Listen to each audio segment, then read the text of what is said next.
ఈహా భక్తి ప్రేక్షకులకు నమస్కారం. ప్రస్తుతం మనతో ఉన్నారు కోయ గురూజీ పి బ్రహ్మం రాజు గారు. ఆయనతో మాట్లాడి మనకున్న ప్రతి ప్రశ్నకి సమాధానం అయితే తెలుసుకునే ప్రయత్నం చేద్దాం. నమస్తే గురుగారు. నమస్కారం అమ్మా. బాగున్నారా? బాగున్నాం, మీరు బాగున్నారా? నేను బాగున్నానండి. ఓకే, మనం రోజు చూసుకున్నట్లయితే రకరకాల సమస్యలు, ఒక్కొక్కరికి ఒక్కొక్క రకమైన సమస్య. దాన్ని ఏ విధంగా సాల్వ్ చేసుకోవాలి, దానికి పరిష్కారాలు ఏమిటి అనేవి చాలామంది జనాలకు తెలియటం లేదు. అందులో మొదటగా మనం చూసుకున్నట్లయితే అష్టదిగ్బంధనతో చాలామంది బాధపడుతున్నారు. అంటే అదొక రకమైన సమస్య, ఆ విధంగా చేస్తున్నారు, మమ్మల్ని అందులోకి నెట్టేస్తున్నారు అని చాలామంది అంటున్నారు. అసలు ఈ అష్టదిగ్బంధన అంటే ఏంటి? ఓం శ్రీ మాత్రే నమః. ఓం సమ్మక్క సారక్క తల్లి కనకదుర్గ కాళికాదేవి బ్రహ్మరాంబవి. అమ్మ, అష్టదిగ్బంధన అనేది చాలా కీలకమైన ప్రక్రియ. అది అష్టదిగ్బంధన అంటే ఒక కుటుంబంలో మనుషులందరూ ఒకరి మాట ఒకరు వినకుండా పోవడము. భార్య భర్తలు కావచ్చు, తల్లిదండ్రులు కావచ్చు, పిల్లలు కావచ్చు, లేదు ఒక వ్యాపారం కావచ్చు, లేదంటే ఒక సంస్థ కావచ్చు, ఏదన్నా ఒక కార్యం కావచ్చు. వీటికి ప్రత్యేకంగా అష్టదిగ్బంధన అనే ఒక ప్రయత్నాన్ని ఏర్పాటు చేస్తుంటారు. ఇందులో ఈ అష్టదిగ్బంధన వల్ల కొంతమంది మానసికమైన బాధతో కొంతమంది కుంగిపోయే వాళ్ళు ఉన్నారు. కొంతమంది మనుషులు వాళ్ళ మాట వినేటట్టుకు చేసుకునే వాళ్ళు కొంతమంది ఉన్నారు. కొంతమంది అయితే చేసే వృత్తిని అష్టదిగ్బంధన చేసుకొని ఎదుగుదలకి ప్రయత్నించే వాళ్ళు ఉన్నారు. అందులో ఆదాయం మించిన ప్రయత్నాలు, తర్వాత అవతల వాడు చేసే విధానాన్ని మనం అష్టదిగ్బంధన చేసుకొని ఆ ఒక్క ప్రక్రియను మనం సాధించుకోవాలనే ఒక స్వార్థము ఇలా చేసేవాళ్ళు కొంతమంది ఉన్నారు. ఇందులో అష్టదిగ్బంధంలో కావాల్సిన కీలకమైనది ఏమిట్రా అంటే, ముఖ్యంగా ఆ కుటుంబ సభ్యులందరూ ఒక మాట మీద నిలబడతాం. రెండోది, వాళ్ళు చేస్తున్న వృత్తి ధర్మాలు, వాళ్ళు ఏవేటి వృత్తిగా చేస్తున్నారో వాటిని వాళ్ళు సొంతంగా పరుచుకొని దాంట్లో విధానాన్ని పెంచుకోవడం అనేదే ఈ యొక్క అష్టదిగ్బంధన ప్రక్రియ. ఇందులో కొంతమంది వ్యాపారస్తులు చేసుకుంటారు, ఆదాయానికి ప్రయత్నించే ఒక విధానము, తర్వాత ఆ వ్యాపారం కావచ్చు, ఆ బిజినెస్ కావచ్చు, అది అభివృద్ధి చెందడానికి చేసుకునే అష్టదిగ్బంధన. ఇవి ఒక కుటుంబానికి, ఒక వ్యాపారానికి, ఒక కొంతమంది మనసులో మాట వినకోకుండా పోయిన దానికి చేసుకునే ఒక ప్రక్రియ లాంటిది. ఇది చాలా మందికి మంచిగానే వర్తిస్తుంది. చెడు కంటే మంచి చాలా మంచి తొందరలోనే అది వర్తిస్తుంది. ఆ మంచి అనే ఒక కార్యక్రమం అనేది తీసుకున్నప్పుడు ఈ అష్టదిగ్బంధన చేస్తే అది ఎటువంటిదైనా మనం సాధించుకోనేంత శక్తి ఈ అష్టదిగ్బంధంలో ఉంది. దానివల్ల ఇటువంటి ప్రాబ్లాలు ఎవరికి ఉన్నా కూడా కంపల్సరిగా దీన్ని బట్టి ఆ అష్టదిగ్బంధన చేసుకో విధానం చేసుకోవచ్చు. అది తెలివితో చేయాలి. మనకి నోరు ఉన్నది కదా అని ఎట్టబడితే అట్టు చేసేది కాదు, ఎప్పుడు పడితే అప్పుడు చేసేది కాదు. దానికి ఒక సమయం, సంధ్య, వేళ విశేషాన్ని బట్టి దాన్ని చేస్తే అవతల వాడు మన మాటని కాదనకూడదు. దాన్నే ప్రక్రియ, అష్టదిగ్బంధన ప్రక్రియ అంటారు. దీంట్లో ఎదుగుదలకు సంబంధించిన వాళ్ళే ఎక్కువగా ఆలోచిస్తూ ఉంటారు. ఒకరు ముందుకు వెళ్తున్నారంటే వాళ్ళని దాటుకొని ఇంకొక అడుగు ముందుకు వేయాలని ఒక ఆలోచన ఇప్పుడున్న సమాజంలో చాలామందికి ఉంది.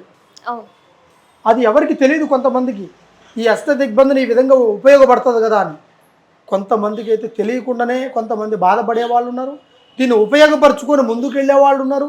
ఇది తెలియకుండా ఇది జరిగింది, దీన్ని తీసుకునే విధానం ఎట్లా అని తెలియకుండా బాధపడేవాళ్ళు చాలామంది ఉన్నారు.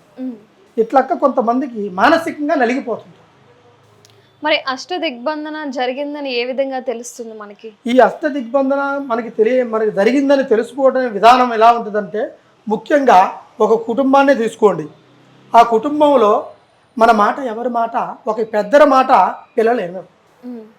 దాన్ని ఏం చేస్తారంటే, పెళ్ళైనకు కూడా వాళ్ళు వాళ్ళ మాట చెల్లాలి అనే ఒక పంతాన్ని పట్టుకొని దాన్ని ఆలోచిస్తుంటారు. అది వాళ్ళ తరపు నుంచి చేసిన వాళ్ళు వాళ్ళ ఇంట్లో వాళ్ళ మాట వినకూడదు. ఈ విధంగా చేస్తే ఆ ఇంట్లో కలగని విప్లవం అనేది లేస్తుంది. ఈ విధంగా ఆ అమ్మాయి చెప్పిన మాట వినడమో, అబ్బాయి చెప్పిన మాట వినకుండా పోవడమో ఇలాంటివి జరుగుతుంటాయి. అప్పుడు ఆ లక్షణాలను గుర్తించాలి. వీళ్ళకి ఏదో జరిగింది, దానివల్ల ఈ విధంగా మాట్లాడుతున్నారని ఒక ఆలోచన గుర్తించాలి. తర్వాత ఇందులో మనకి మంచి జరిగిందనే లక్షణాలు కొన్ని ఉంటాయి. ఒక వ్యాపారానికి అష్టదిగ్బంధన చేస్తాం, ఒక బిజినెస్కి, ఒక స్థానానికి దాన్ని అష్టదిగ్బంధన చేసుకుంటే చుట్టుపక్కల ఉన్న చేయమైనా సరే ఆ దరిదాపుల్లోకి చేరదు. దాన్నే అష్టదిగ్బంధన ప్రయత్నం అంటారు. అప్పుడు అది మనం స్వాధీనం చేసుకునే విధానం ఉంటుంది. దాని సమయం కూడా అది ఒక అమావాస్య గడియల్లో కానీ పౌర్ణమి, నిండు పౌర్ణమి ఉంటారు. పౌర్ణమి అంటే నిండు పౌర్ణమి ఉంటుంది. ఆ పౌర్ణమిని చేస్తే అది కంపల్సరిగా అది వర్తిస్తుంది. ఆ అష్టదిగ్బంధన ప్రయత్నం అనేది అది ఉత్పత్తిగా అవుతుంది. ఆ ప్రక్రియను మనం ముందుకు తీసుకెళ్తానికి కూడా చాలా వరకు బాగుంటుంది. అందులో కొంతమందికి నష్టపరిహారం జరిగిన వాళ్ళకు కూడా దాన్ని కూడా ఉపశాంతి చేసే విధానం ఉంది. అయితే ఈ అష్టదిగ్బంధంలో మంచి చెడు రెండూ ఉన్నాయి. ఈ రెండింటిని గుర్తుంచుకోవాలి. ఈ రెండింటిని గుర్తుంచుకుంటే ఇప్పుడు నేను చెప్పాను కదా, ఆ లక్షణాలు ఎలా ఉంటాయి అనేది. చెడు జరిగిన దానికి ఏ విధంగా ఉంటుంది, మంచి జరిగిన దానికి ఏ విధంగా ఉంటుంది. వ్యాపారంలో చెడు జరిగినా కూడా కొన్ని లక్షణాలు, వెతుకుతున్న వ్యాపారం డౌన్ అయిపోవడం, అలాగ కొన్ని జరుగుతుంటాయి.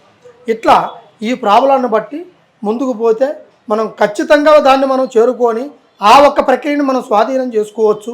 అది వ్యాపారం కావచ్చు, కుటుంబంలో ఉన్న మనసులు కావచ్చు, పెద్దల మాటలు వినుకోవడం కావచ్చు, వాళ్ళ మాటలు తీసేయకోకుండా ఒకటే మాట మీద నడిచే ఒక విధానాన్నే ఈ అష్టదిగ్బంధన ప్రక్రియ అంటారు. దీన్ని బట్టి మనం ఏదైనా సరే స్వాధీనం చేసుకోవచ్చు అనే ఒక సంకల్పాన్ని ఆ భగవంతుడు సాక్షిగా మనం చేయొచ్చు దీన్ని.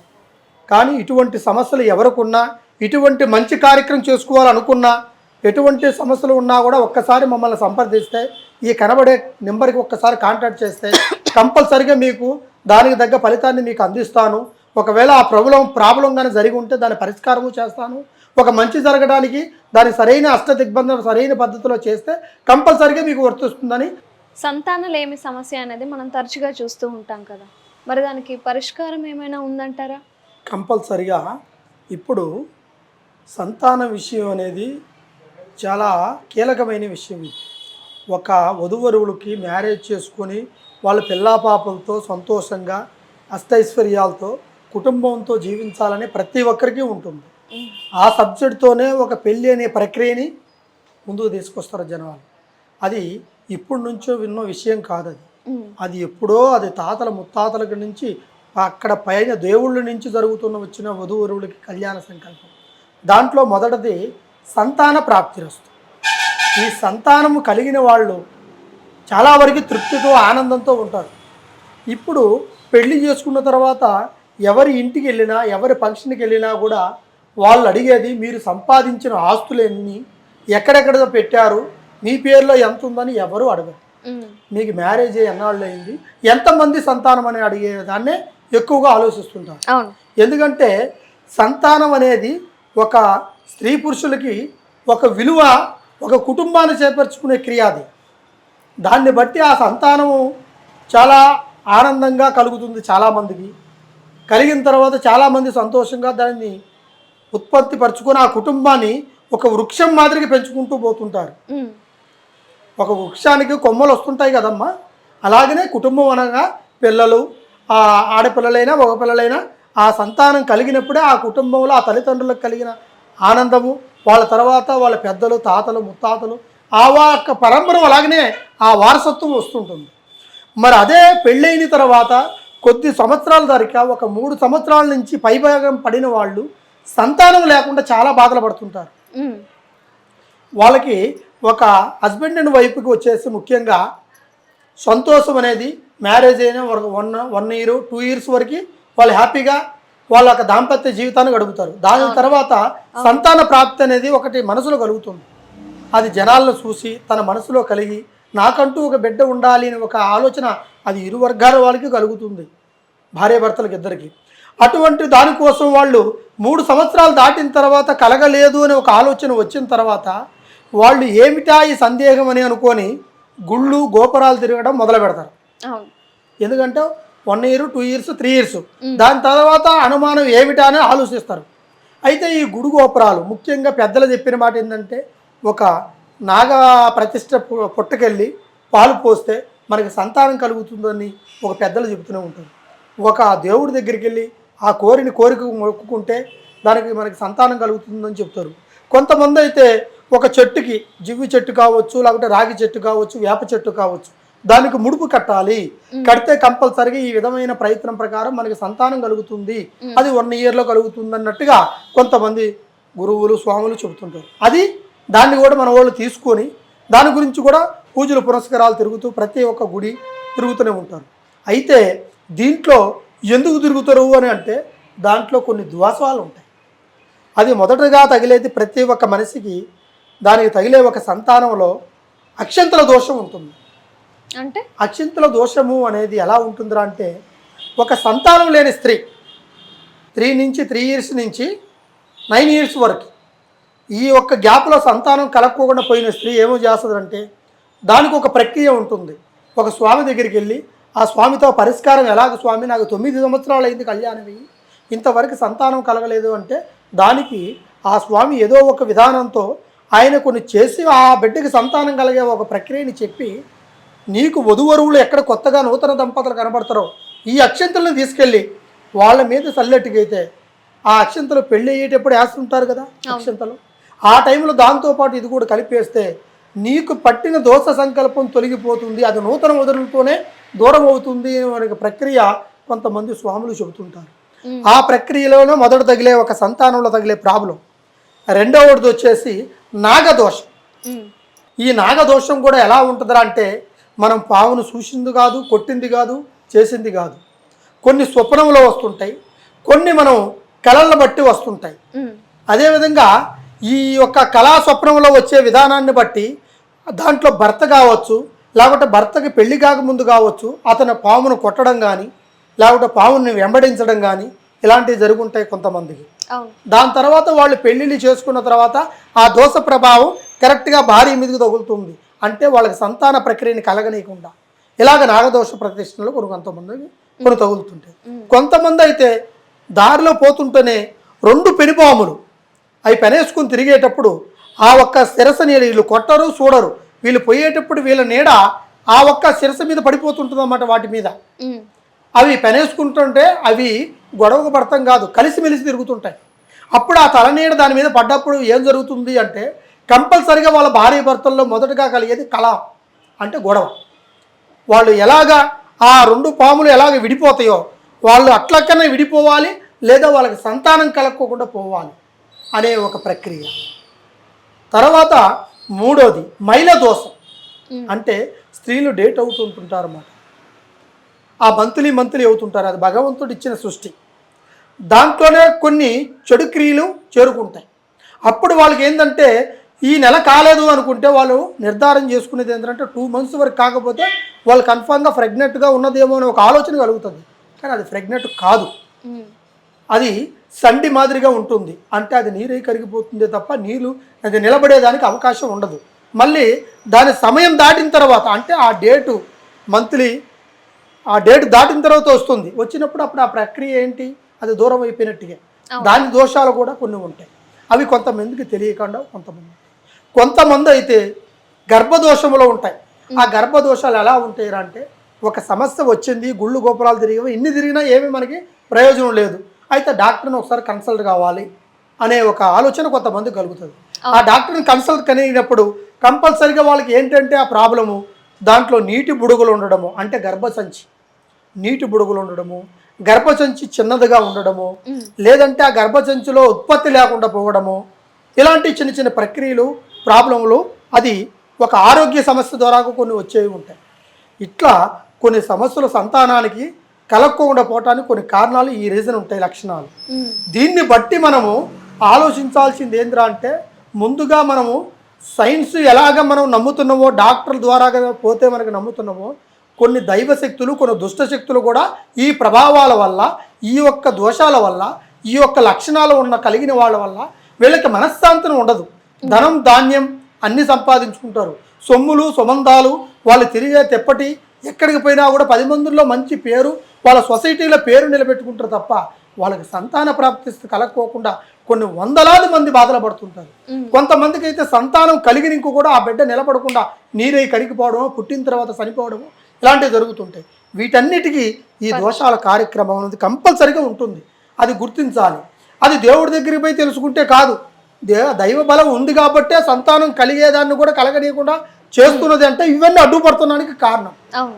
ఇటువంటి సమస్యలు ఎవరికున్నా కూడా కంపల్సరిగా ఒక్కసారి మమ్మల్ని సంప్రదిస్తే ఈ కనబడే కాంటాక్ట్ నెంబర్ ఒకసారి కాంటాక్ట్ చేస్తే కంపల్సరిగా మీకు ఆ సంతానంలో కలిగిన దోషాన్ని, ఆ దోష పరిహారాన్ని, ఆ నివారణని దాంట్లో నిర్ధారణ చేసి దాన్ని కంపల్సరిగా మీకు మళ్ళీ సంతానం కలిగేటట్టుగా చేసి, ఎటువంటి సమస్య ఉన్నా కూడా మీకు పుత్ర సంకల్ప బలంలో అటువంటిది మీకు సంతాన బలగం కలిగేటట్టుగా.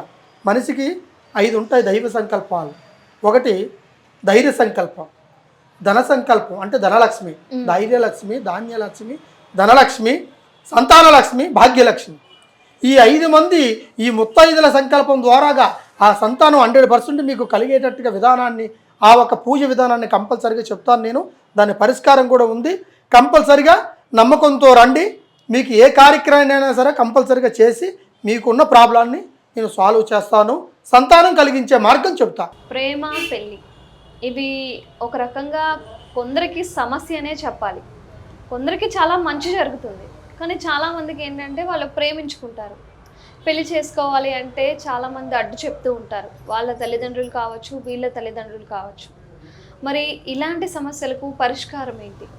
మనిషికి మొదటగా పుట్టేది, మనిషి జన్మించిన తర్వాత బాల్యం నుంచి యుక్త వయసు వస్తుంది. ఈ యుక్త వయసు వచ్చిన తర్వాత మనిషి ఒక వయసుకు వచ్చిన తర్వాత తనలో ఒక చిన్న కోరిక కలుగుతుంది. దాన్నే ప్రేమ. ప్రేమ అనే 2 అక్షరాలు చాలా విలువైనవి. ఆ ప్రేమ అనే పదానికి వీళ్ళు ఒక పునాది వేసుకుంటారన్నమాట. తన మనసులో మొట్టమొదటిగా చూసిన ఒక స్త్రీని కావచ్చు, లేకుంటే తనతో మాట్లాడిన స్త్రీ కావచ్చు, లేదా తనతో మాట్లాడిన పురుషుడు కావచ్చు, తనతో కలిసి తిరుగుతున్న పురుషుడు కావచ్చు. ప్రేమ పుట్టడానికి అది ఎక్కడి నుంచైనా పుట్టవచ్చు. అది వన్ సైడ్ నుంచే పుట్టాలని లేదు. అవతల వాళ్ళ నుంచి పుట్టవచ్చు, యువతల వాళ్ళ నుంచి పుట్టవచ్చు. ఆ ప్రేమ విలువ అది ఎలాంటిదంటే అది గట్టిగా నిలబడుతుంది. అది ఎవరినైనా ఎదిరించేంత శక్తి దానికి ఉంది. అప్పుడు వాళ్ళ మనసులో ఏం కలుగుతుందంటే, ఆ అమ్మాయిలో కలిగిన కానీ ఈ అబ్బాయిలో కలిగిన లక్షణాలు ఏముంటాయంటే ఆస్తులు, అంతస్తులు, ఐశ్వర్యాన్ని చూడరు. తన ముఖంలో ఉన్న కళాంశాన్ని చూస్తారు. ఆ తర్వాత తనలో మాట్లాడే ప్రతి ఒక్క మాటలో, అతనిలో మనసులో ఏదో ఒక విషయంలో అతను నాకు దగ్గర అవుతే ఆ సమస్యను నేను తీర్చుకోవచ్చు, అతనికి నేను దగ్గర అవుతే నా సమస్య పరిష్కారం కావచ్చు అనే ఒక సమస్య ఈ ప్రేమ కలిగిన వాళ్ళకి కంపల్సరీగా ఉంటుంది.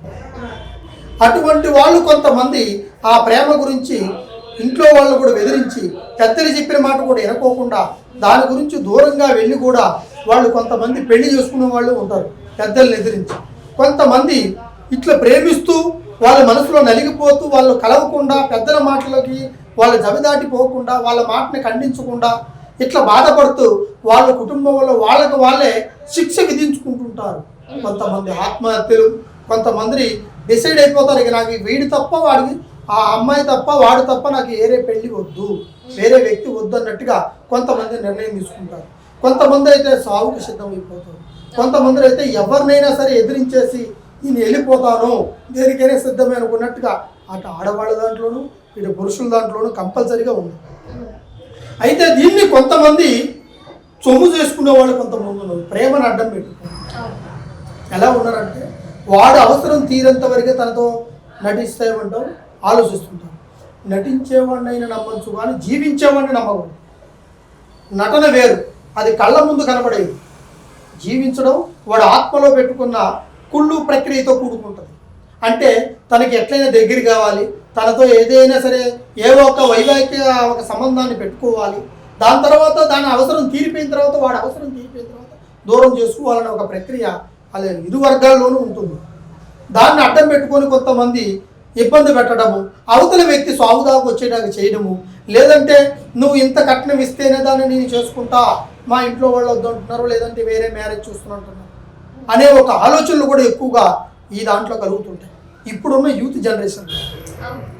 అదేవిధంగా ఈ ప్రేమ విలువ తెలుసుకున్న వాడైతే మాత్రానికి వాడు లాస్ట్ వరకు దాన్ని పోరాడి సాధించాలని కఠినంగా నిలబడతాడు. దానికి ఆ తరపున వాళ్ళు ఒప్పుకోరు. అబ్బాయి తరపున వాళ్ళు ఒప్పుకున్నా, అమ్మాయి తరపున వాళ్ళు ఒప్పుకోరు. అలాగే కొంతమంది ఆ తరపు ఒప్పుకున్నా ఈ తరపు కూడా ఒప్పుకోరు. అలా ఒప్పుకోకుండా ఉండేదాని వల్ల వీళ్ళు దూరం అయిపోయి వేరే పెళ్లిళ్ళు చేసుకున్న తర్వాత వీళ్ళలో సమస్యలు ఏర్పడతాయి. అవును. ఆ సమస్యలు ఎలా ఉంటాయిరా అంటే ఒక అనుమానం అనే ఒక పెద్ద దరిద్రం అనేది చేరుకుంటుంది వీళ్ళకి.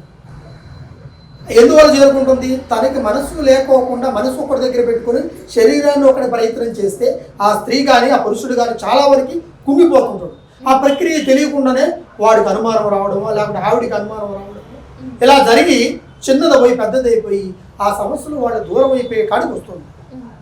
కొంతమంది అయితే పెళ్లి చేసుకుంటారు, పెద్దల మాటను గౌరవించి మర్యాదించి ఆ అమ్మాయి అయితేనే నీ లైఫ్కి సెట్ అవుతుంది, ఆ అమ్మాయి ద్వారాగా నీ జీవితం నిలబడుతుంది, లేదా ఈ అబ్బాయి ద్వారాగా నీ జీవితానికి మంచి దారి కనబడుతుంది, నీ భవిష్యత్తులో ఎటువంటి చెడు మార్గం ఉండదు అని పెద్దలను కూడా వాళ్ళ సంబంధాలు వచ్చేదాన్ని ఆలోచించి బంధువర్గాన్ని కూడా దూరం చేసుకొని దూర బంధుత్వాన్ని కలుపుకుంటారు. ఎందువల్ల? వాళ్ళు మంచిగా ఉండాలనే ఒక సంతానము, కుటుంబము, అన్ని భాగ్యాలు కలుగుతాయి. ఏ ఒక్క చిన్న సమస్య వచ్చినా కూడా మనవాడు మనది అనే ఒక సమస్య అనేది ఉన్నప్పుడు దాన్ని వాళ్ళు సమర్థించుకొని పోతారని ఒక సమస్య ఈ పెళ్ళైన వాళ్ళకు ఉంటుందన్నమాట. అది కొంతమంది దూరంగా పెళ్ళైన వాళ్ళకి. మరి ప్రేమ పెళ్లి ఇలాంటి సమస్యలు వచ్చినప్పుడు మీ దగ్గరకు వస్తే మీరు ఎలాంటి పరిష్కారాలు? కంపల్సరీగా వాళ్ళకి తగినట్టుగా ఆ పరిష్కారము ఈ ప్రేమించి ఇబ్బంది పడే వాళ్ళకి తగినట్టుగా ఆ ప్రేమను వాళ్ళు ఇరు వర్గాలు ఇష్టపడే మాదిరిగా నేను చేయగలుగుతాను. తర్వాత వాళ్ళిద్దరు ఇష్టపడి సంతోషంగా ఉండి పెద్దలను కూడా ఒప్పించేటట్టుగా చేసేటట్టుగా దాన్ని చేయగలుగుతా. అదేవిధంగా ఈ పెళ్లి కార్యక్రమం కాకోకుండా చాలామంది ఇబ్బంది పడుతుంటారు, సంబంధాలు చూస్తుంటారు, పెద్ద పెద్ద సంబంధాలు. కొంతమంది అయితే నాకు ఎన్ఆర్ఐ సంబంధం వస్తేనే బాగుంటుందని అట్లా ఆలోచించేవాళ్ళు. కొంతమంది అయితే లైఫే సెటిల్ అయిపోవాలి, ఇక మనం బయటికి రాకూడదు అనేటట్టుగా ఆలోచించేవాళ్ళు.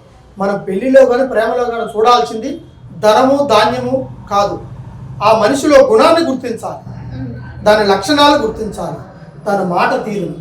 రేపు 3 తరాల వరకు, నీ తరం దాటితే 3 తరాలు ఉంటాయి, ఆ 3 తరాల వరకు ఆ కుటుంబంలో పలాని ఆవిడ పలాని మగ వ్యక్తి వీళ్ళు మంచివాళ్ళు అనే ఒక నామకార్థాన్ని నిలబెట్టుకునేదే ఆ పెళ్లి ప్రేమ అనే ప్రక్రియ. దీనికి వాళ్ళ ఆలోచనలు కరెక్ట్గా ఉంటేనే కంపల్సరిగా దానికి తగినట్టుగా వాళ్ళు ఏర్పాటు చేసుకొని ఆ సంబంధాలు నిలబడతాయి.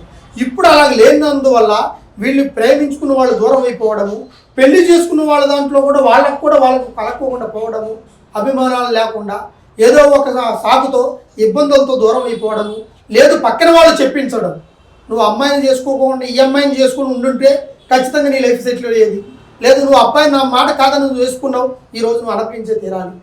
ఇలాంటి ఇబ్బందులతో కొంతమంది జాబులు చేసుకునే వాళ్ళు, కొన్ని పనులు చేసుకునే వాళ్ళు చాలా వరకు హింస బాధలు పడుతున్నారు.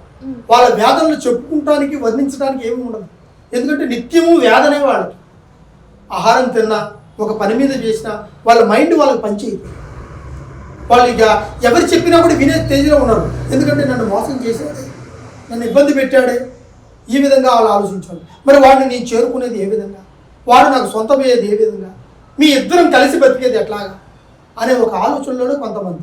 అదే ఇంట్లో వాళ్ళిద్దరిని ఎడగొట్టాలి ఎట్లా, అది ఆలోచన పెట్టుకొని ఏ విధంగా వస్తుంది మన దగ్గరికి, అది రాకోకుండా మన అబ్బాయి మన మాట వినేటట్టుగా దాన్ని చేసుకోవాలి అనేది కొంతమంది. ఇట్లా కొంతమంది ప్రేమ పెళ్ళి ఈ వివాహాల వల్ల కొంతమంది ఇబ్బంది పడుతూ ప్రాణాలు కోల్పోతూ మనశ్శాంతిని కోల్పోతూ ఇంట్లో పెద్దల్ని ఏడిపిస్తూ వాళ్ళ జీవితాలని వాళ్ళ మనసులను అర్థం చేసుకోకుండా వాళ్ళ లైఫ్లో జీరో అనే పర్సన్ని తీసుకొచ్చి పెట్టేస్తుంది. అప్పుడు వాళ్ళు ఎదుగుదలకి చాలా వరకు ఆటంకం. రేపు నీ నుంచి ఆ ఇంట్లో ఉన్న ఇంకో బిడ్డ మీద ఆ ఎఫెక్ట్ పడకూడదు, సంబంధాలు కూడా రావు. ఇప్పుడు ఈ బిడ్డ ఈ తప్పు చేసిందిరా అంటే నెక్స్ట్ ఉన్న బిడ్డకి ఇంకొకటి సంబంధం రావాలంటే వీళ్ళ క్యారెక్టర్ని గురించి ఆలోచిస్తారు, తల్లిదండ్రుల గురించి ఆలోచించరు. వీళ్ళు ఈ విధంగా ఉన్నారని, లేదు వాళ్ళ పెంపకం ఈ విధంగా ఉందని. ఇట్లా కొంతమంది చాలామంది ప్రేమ పెళ్లితో ఇబ్బంది పడుతుంటారు.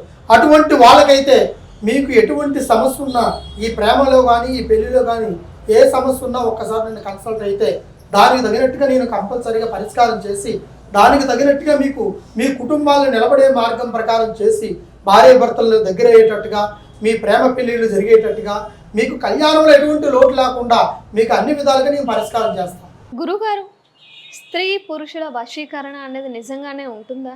అలా చేయగలుగుతామా? ఈ స్త్రీ పురుషుల వశీకరణం ఎలా ఉంటుందా అంటే భర్త భార్యలు విడిపోయిన వాళ్ళు, భార్య భర్తలు అంటారు కదా, వాళ్ళు చాలా వరకు పెళ్ళయిన తర్వాత గొడవలతోనో చిన్న చిన్న సమస్యలతోనో దూరం అయిపోయి, లేదా అనుమానాలతోనో దూరం అయిపోయి, లేదు నేను పుట్టింటికి పోయి వస్తాను మళ్ళీ నేను తర్వాత వస్తానని చెప్పేసి ఇలాగా కొన్ని పండగలని పేర్లు చెప్పి లేదా కొన్ని ఏదో ఒక సాకును వంకతో చెప్పి ఆ ఇంటికి వెళ్ళిపోయి వాళ్ళు రాకోకుండా అక్కడే తీసేసి కూర్చుంటారు అన్నమాట. అవును, రావడం ఇష్టం లేదు ఇంకా. ఎందువల్ల ఇష్టం లేదంటే ఇంట్లో కొన్ని చికాకులు జరుగుతుంటాయి. అవి కొంతమంది స్త్రీలు గమనిస్తారు, ఒకటా రెంటా చూస్తారు. మూడో ఒక ప్రయత్నాన్ని బట్టి చూసి ఆ స్త్రీలో మనసు భావనకు చాలా కలిగి ఇది ఎటు చెప్పినా ఒక దారికి రావట్లేదు, దీనికి దారికి రావాలంటే నేను దూరం కావాలి, అది నిర్ణయం తీసుకొని వెళ్తుంటారు. అదేవిధంగా పురుషుడు కూడా ఆ విధంగానే ఇది ఎన్నో రకాలుగా నన్ను హింస పెడుతుంది, మానసికంగా ఇబ్బంది పెడుతుంది, ఎటు పోయి వచ్చినా కూడా నాకు ఆ వస్తువు కావాలి, ఇది కావాలి, అది కొనియలేదు, ఇది చేయలేదు, మా పుట్టింటి వాళ్ళు చెప్పిన మాట వినలేదు, వాళ్ళకి దగ్గరికి రాలేదు, వీళ్ళ మాటకి రాలేదు, వాళ్ళ ఫంక్షన్కి పోలేదు, మీ వాళ్ళ ఫంక్షనే మీ వాళ్ళ ద్వారానే చూసుకుంటున్నావు తప్ప మా వాళ్ళకు ద్వారాగా రాలేదని చెప్పి ఒక స్త్రీ అడిగేదాన్ని బట్టి పురుషుడు మనసును మార్చుకుంటాడు. వాడికి బలమైన దెబ్బ తగులుతుంది. ఎందుకంటే వీళ్ళిద్దరికి జరిగిన ఒక పెళ్లి ప్రక్రియ బంధం కంటే వీధి మాట్లాడిన మాటలే వాడిని సూటిపోటి మాటలతో సూదులు గుచ్చినట్టుగా వాడి మనసులో బాధలు కలిగి ఇవి తల్లిదండ్రులకు కూడా ఇబ్బంది కలిగి నువ్వు లేకపోయినా పర్వాలేదు, నేను ఒంటరిగైనా బతకగలుగుతా అనే ఒక డెసిషన్లో మగవాడు డిప్రెషన్లోకి వెళ్ళిపోయి తనని పట్టించుకోవడం మర్చిపోతుంటాడు. అసలు నువ్వంటే లెక్క లేదన్నట్టుగా తీసేస్తుంటాడు. అటువంటి సంకల్పమైన ప్రయత్నాలు కొంతమంది పురుషుల్లో కూడా ఉన్నాయి, ఆ బాధలు ఉన్నాయి. ఇటువంటి వాళ్ళకి స్త్రీ వశీకరణ అనే ఒక సంకల్పమైన స్త్రీ పురుష వశీకరణ అనేది అంటే ఈ భార్య భర్తలు కలవడం కోసం. ఇందులో కొంతమంది విడాకులు కూడా తీసుకొని ఆ కోర్టులో జరుగుతున్నా కూడా అయినా సరే కలవాలని ఎవరికో ఒకరికి కలుగుతుంది. అది కలిగినప్పుడు అవతల వాళ్ళకి కూడా కలిగితే రెండు చప్పట్లు రెండు చేతులు కొట్టుకుంటేనే చప్పుడు వస్తుంది. ఇద్దరు కలుసుకుంటేనే ఆ కుటుంబం ఏకమవుతుంది. అంతేగాని ఒక్కరి నుంచి కాదు. ఆ ఒక్కరి నుంచి కాలేదు అంటే అవతల వాళ్ళకి ఏదేదో బలమైన కారణాలు చెప్పించే దానివల్లే ఆ ఆడ మనిషి రాకుండా ఆగిపోవడము, ఇది పంతం పట్టుకొని ప్రతిఘటన చేసుకొని నిలబడతాము, ఇలాంటివి జరుగుతుంటాయి. అలాంటి వాళ్ళైనా సరే మనము ఒక వశీకరణ అనేది భార్య భర్తలను కలపడానికి, వాళ్ళ మనసులను కుటుంబంలో కుదురుగా నిలబెట్టడానికి, వాళ్ళిద్దరు ఏకం కావడానికే ఈ ఒక్క వశీకరణ అనేది కంపల్సరిగా జరుగుతుంది. అది ఎక్కడున్నా స్త్రీ ఈ ఊర్లో ఉన్నా, ఏరే ఊర్లో ఉన్నా, పక్క ఇంట్లో ఉన్నా, కనీసం కొంతమంది ఒక ఇంట్లోనే ఉంటూ భార్య భర్తలు వాళ్ళకు ఐక్యతా బలం ఉండదు. ఒకే ఇంట్లో ఉంటారు భార్య భర్తలు, నీ సంపాదన నీదే, నా సంపాదన నాది. అది చాలామందికి సాఫ్ట్వేర్లలో కావచ్చు, డాక్టర్లు కావచ్చు, కొంతమంది ఈగో ప్రాబ్లం. భార్య భర్తల మధ్య పెరిగేది ఒక ఈగో. ఆ ఈగోని వాళ్ళిద్దరి మధ్య దూరం చేస్తుంది, ఆ ఇంట్లో పెద్దవాళ్ళని ఇబ్బంది పెట్టిస్తుంది. ముందు ఒక స్త్రీ అనేది ఇది పురుషుడు, ఇది నా ఇల్లు అనుకుంటేనే ఆ సంసారం ముందుకు వస్తుంది. ఆ విధంగా ఈ యొక్క స్త్రీ వశీకరణాన్ని మనం కంపల్సరిగా చేయొచ్చు. దాంట్లో ఆ ప్రక్రియ ఉంది. దాని ప్రకారం ఆ భగవంతుడి సంకల్ప బలం ఖచ్చితంగా జరుగుతుంది. భార్య భర్తలు ఇద్దరు ఒకటైపోయే మార్గము ఈ విధంగా చేసుకునే ఒక సంకల్పాలు ఎవరైనా ప్రాబ్లం ఉంటే ఒక్కసారి మమ్మల్ని కన్సల్ట్ అయ్యేటికైతే ఖచ్చితంగా మీకు ఆ పరిష్కారాన్ని అందించి సంపూర్ణమైన భవిష్యత్తు అందుతుంది. వ్యాపారంలో నష్టం రాకుండా ఉండాలి, వ్యాపారం బాగా చలామణి అవ్వాలంటే ఏం చేయాలి? ఇప్పుడు ఈ వ్యాపారం అనే విషయం అనేది ఏంటంటే మనిషి జీవనాధారం.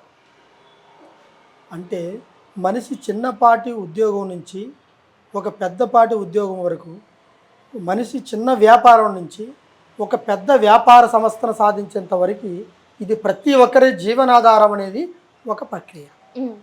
ఈ జీవనాధారంలో ప్రతి ఒక్కరూ కష్టపడతారు. కష్టపడింది దేవుడు ఒక్క రూపాయి కూడా మనకి సాధించేంత శక్తిని ఎవరు ఇవ్వలేరు. దాన్ని నమ్ముకొనే ప్రతి ఒక్కరు 10 రూపాయలు పెట్టుబడి పెట్టి ఆ రూపాయిని మనం సాధించుకొని దాని తర్వాత వచ్చే లాభాల గురించి ఆలోచిస్తారు. దీనికి ముఖ్యంగా ఏంటంటే కొంతమంది వ్యాపారస్తులు అయితే ఈ వ్యాపారంలో ఎలా ఉంటుంది అంటే కొంతమంది కొన్ని క్వాలిటీల ప్రకారం తెచ్చిపెట్టుకుంటారు, కొంతమంది క్వాలిటీ తక్కువ తెచ్చిపెట్టుకుని ఉంటారు కొంతమంది. అయితే దీంట్లో ఏంటంటే క్వాలిటీ ఉన్నా లేకపోయినా ముఖ్యంగా ఆ వ్యాపారానికి కావాల్సింది ఏందిరా అంటే జనాలు రావడం. అది ఎక్కడున్నా సరే, అది కుళ్ళిపోయిన పండు అయినా సరే దాన్ని అందంగా కల్పించే ప్రక్రియ జనాల్లో చాలా వరకు ఉంటుంది. కానీ దాన్ని చూసి రావడం కోసమైనా జనాలు రావడం అనేది, దీన్నే జనాకర్షణ అనేది ఒక ప్రక్రియ ఉంటుంది. అది ప్రతి ఒక్క వ్యాపారంలో ఉంటేనే జనాలు వస్తారు. లేకుంటే దీన్ని అలంకరించుకుంటూ పెట్టుకుంటే రారు. అలంకారానికి సంబంధించింది వేరు, జనాకర్షణకి సంబంధించింది వేరు ఉంటుంది. ఈ జనాకర్షణకి సంబంధించింది ఎలా ఉంటుందిరా అంటే, మనం చిన్న వ్యాపారం చేసుకున్నా కూడా ఆ వ్యాపారంలో నాణ్యత ఉంటుంది. తర్వాత ఇక్కడ ఏ వస్తువైనా బాగుంటుంది అనే ఒక మనసులో ప్రతి ఒక్కటి కలిగినప్పుడు, ఒకవేళ కొంతమంది అవతల షాప్కి వెళ్తున్నా కూడా అక్కడికంటే పలానా చోటుకు పోతే అక్కడ బాగుంటుంది అనేదే ఒక జనాకర్షణ ప్రతి ఒక్కరిలో జరిగేది. తర్వాత అక్కడికి పోతే అక్కడ నాణ్యత ఉండదు కొంతమందికి నాణ్యత లేకపోయినా కూడా ఆ జనాకర్షణ ప్రక్రియని వాళ్ళు రెడీ చేసుకుని పెట్టుకుంటారు. అంటే అది ఎలా ఉంటుందిరా అంటే అలంకారంతో. మేడిపండు చూస్తే మేలుమయం ఉంటుంది, దాన్ని పగలగొట్టు చూస్తే అన్ని ప్రాబ్లం. అటువంటి సంకల్పాన్ని కూడా ముందుకు కల్పించే వాళ్ళు కొంతమంది, వ్యాపారంలో చేసేవాళ్ళు కూడా కొంతమంది ఉంటారు. ఆ తర్వాత వీళ్ళు వచ్చిన కస్టమర్లు ఆ వస్తువుని తీసుకొని పోయి ఇంటి దగ్గర పోయిన తర్వాత చూసుకుంటే ఏముంటుంది, అయ్యో ఈ ప్రాబ్లం వచ్చిందేనండి. ఆ ఒక్క ప్రయత్నం దెబ్బతిన్నవాడు మళ్ళీ ఆ షాప్కి రావాలంటే చాలా మనకి ఇబ్బంది పడుతుంటారు. అలాగని అలంకారం చేసుకుంటే వచ్చేది కాదు, అది నాణ్యతను బట్టి జనాకర్షణ మనకు కంపల్సరిగా వస్తుంది. అదేవిధంగా ఈ జనాకర్షణ రావడానికి కొంతమంది వ్యాపారస్తులు చేసుకునే వాళ్ళు, ఇప్పుడు చిన్నపాటి వ్యాపారస్తుల నుంచి పెద్దపాటి వ్యాపారస్తుల వరకు కొన్ని బిజినెస్ మ్యాన్లు ఉంటారు, కొన్ని హార్డ్ వర్క్ బిజినెస్ ఉంటాయి, కొన్ని వచ్చి ఇంటికి సంబంధించిన మెటీరియల్కి సంబంధించినవి ఉంటాయి, కొంతమంది కార్లు బిజినెస్, బైకుల బిజినెస్, కొంతమంది రకరకాల బిజినెస్లు ఉంటాయన్నమాట.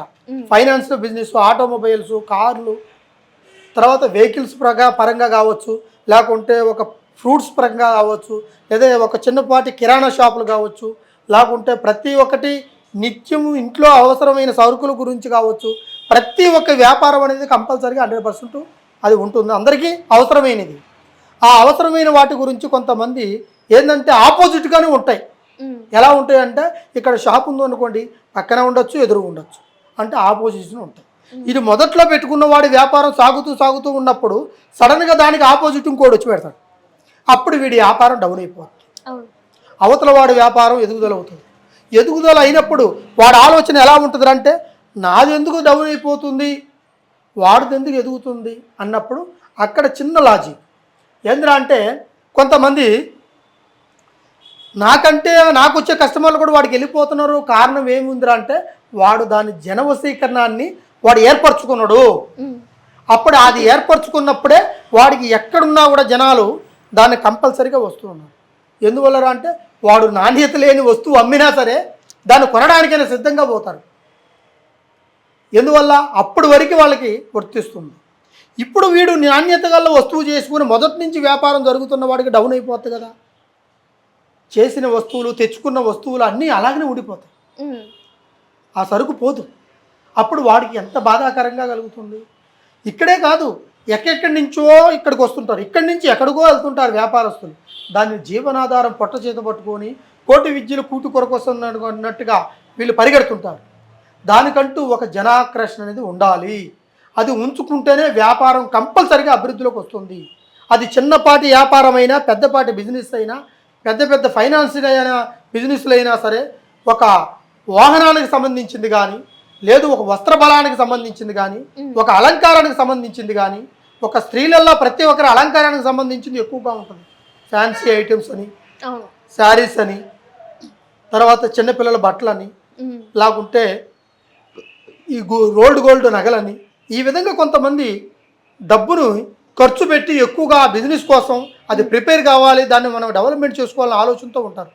ఇటువంటి వాళ్ళకి జనాకర్షణ కావాలి, ఈ ఒక్క వ్యాపారం జరగట్లేదు అనుకునే ఇబ్బంది కలిగే వాళ్ళకి ఒక్కసారి మమ్మల్ని ఈ కింద కనబడే కాంటాక్ట్ నెంబర్ ఒకసారి కాంటాక్ట్ చేస్తే కంపల్సరిగా ఆ జన ఆకర్షణ వ్యాపార అభివృద్ధి అయ్యేటట్టుగా మీకు సరైన ప్రక్రియను అందించి దానికి సరైన పరిష్కారం చేస్తాను. గురుగారు, విదేశీ ప్రయాణం చేయాలని చాలామందికి ఉంటుంది. అమెరికానో, యూరప్, యూకేనో ఏదో ఒకటి వెళ్ళాలి, మనం అక్కడ సెటిల్ అవ్వాలి, మంచి జాబ్తో ఎక్కువ డబ్బులు వచ్చే శాలరీతో సెటిల్ అవ్వాలి అని చాలామందికి కోరిక ఉంటుంది. పాపం ఎన్ని ప్రయత్నాలు చేసినా, ఎంత చదివినా కూడా కొందరు విదేశీ ప్రయాణాలు చేయలేరు, విదేశాల్లో సెటిల్ అవ్వలేరు.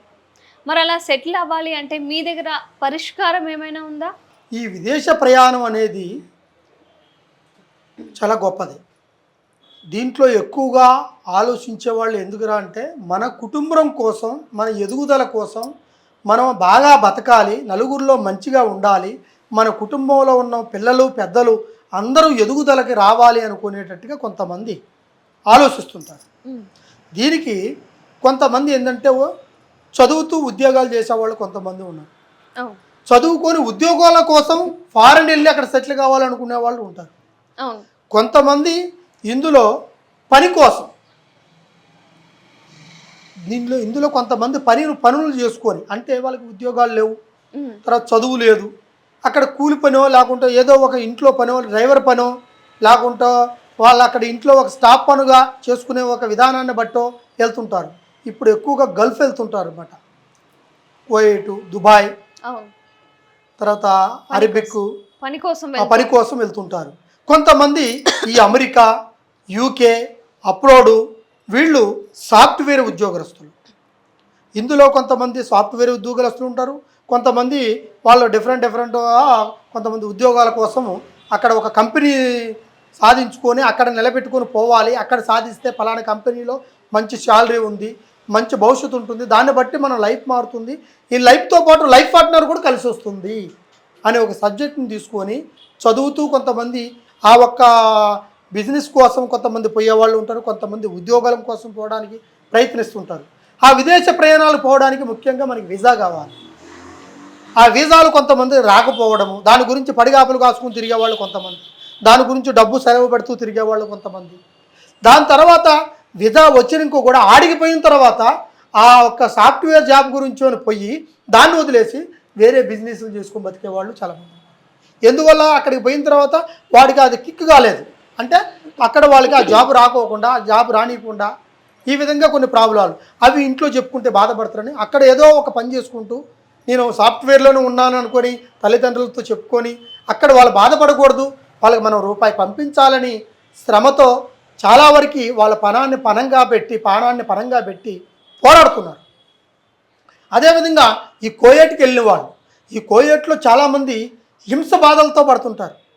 కంటికి కురుగు ఉండదు, కడుపుకు తిండి ఉండదు, సరైన మార్గం ఉండదు.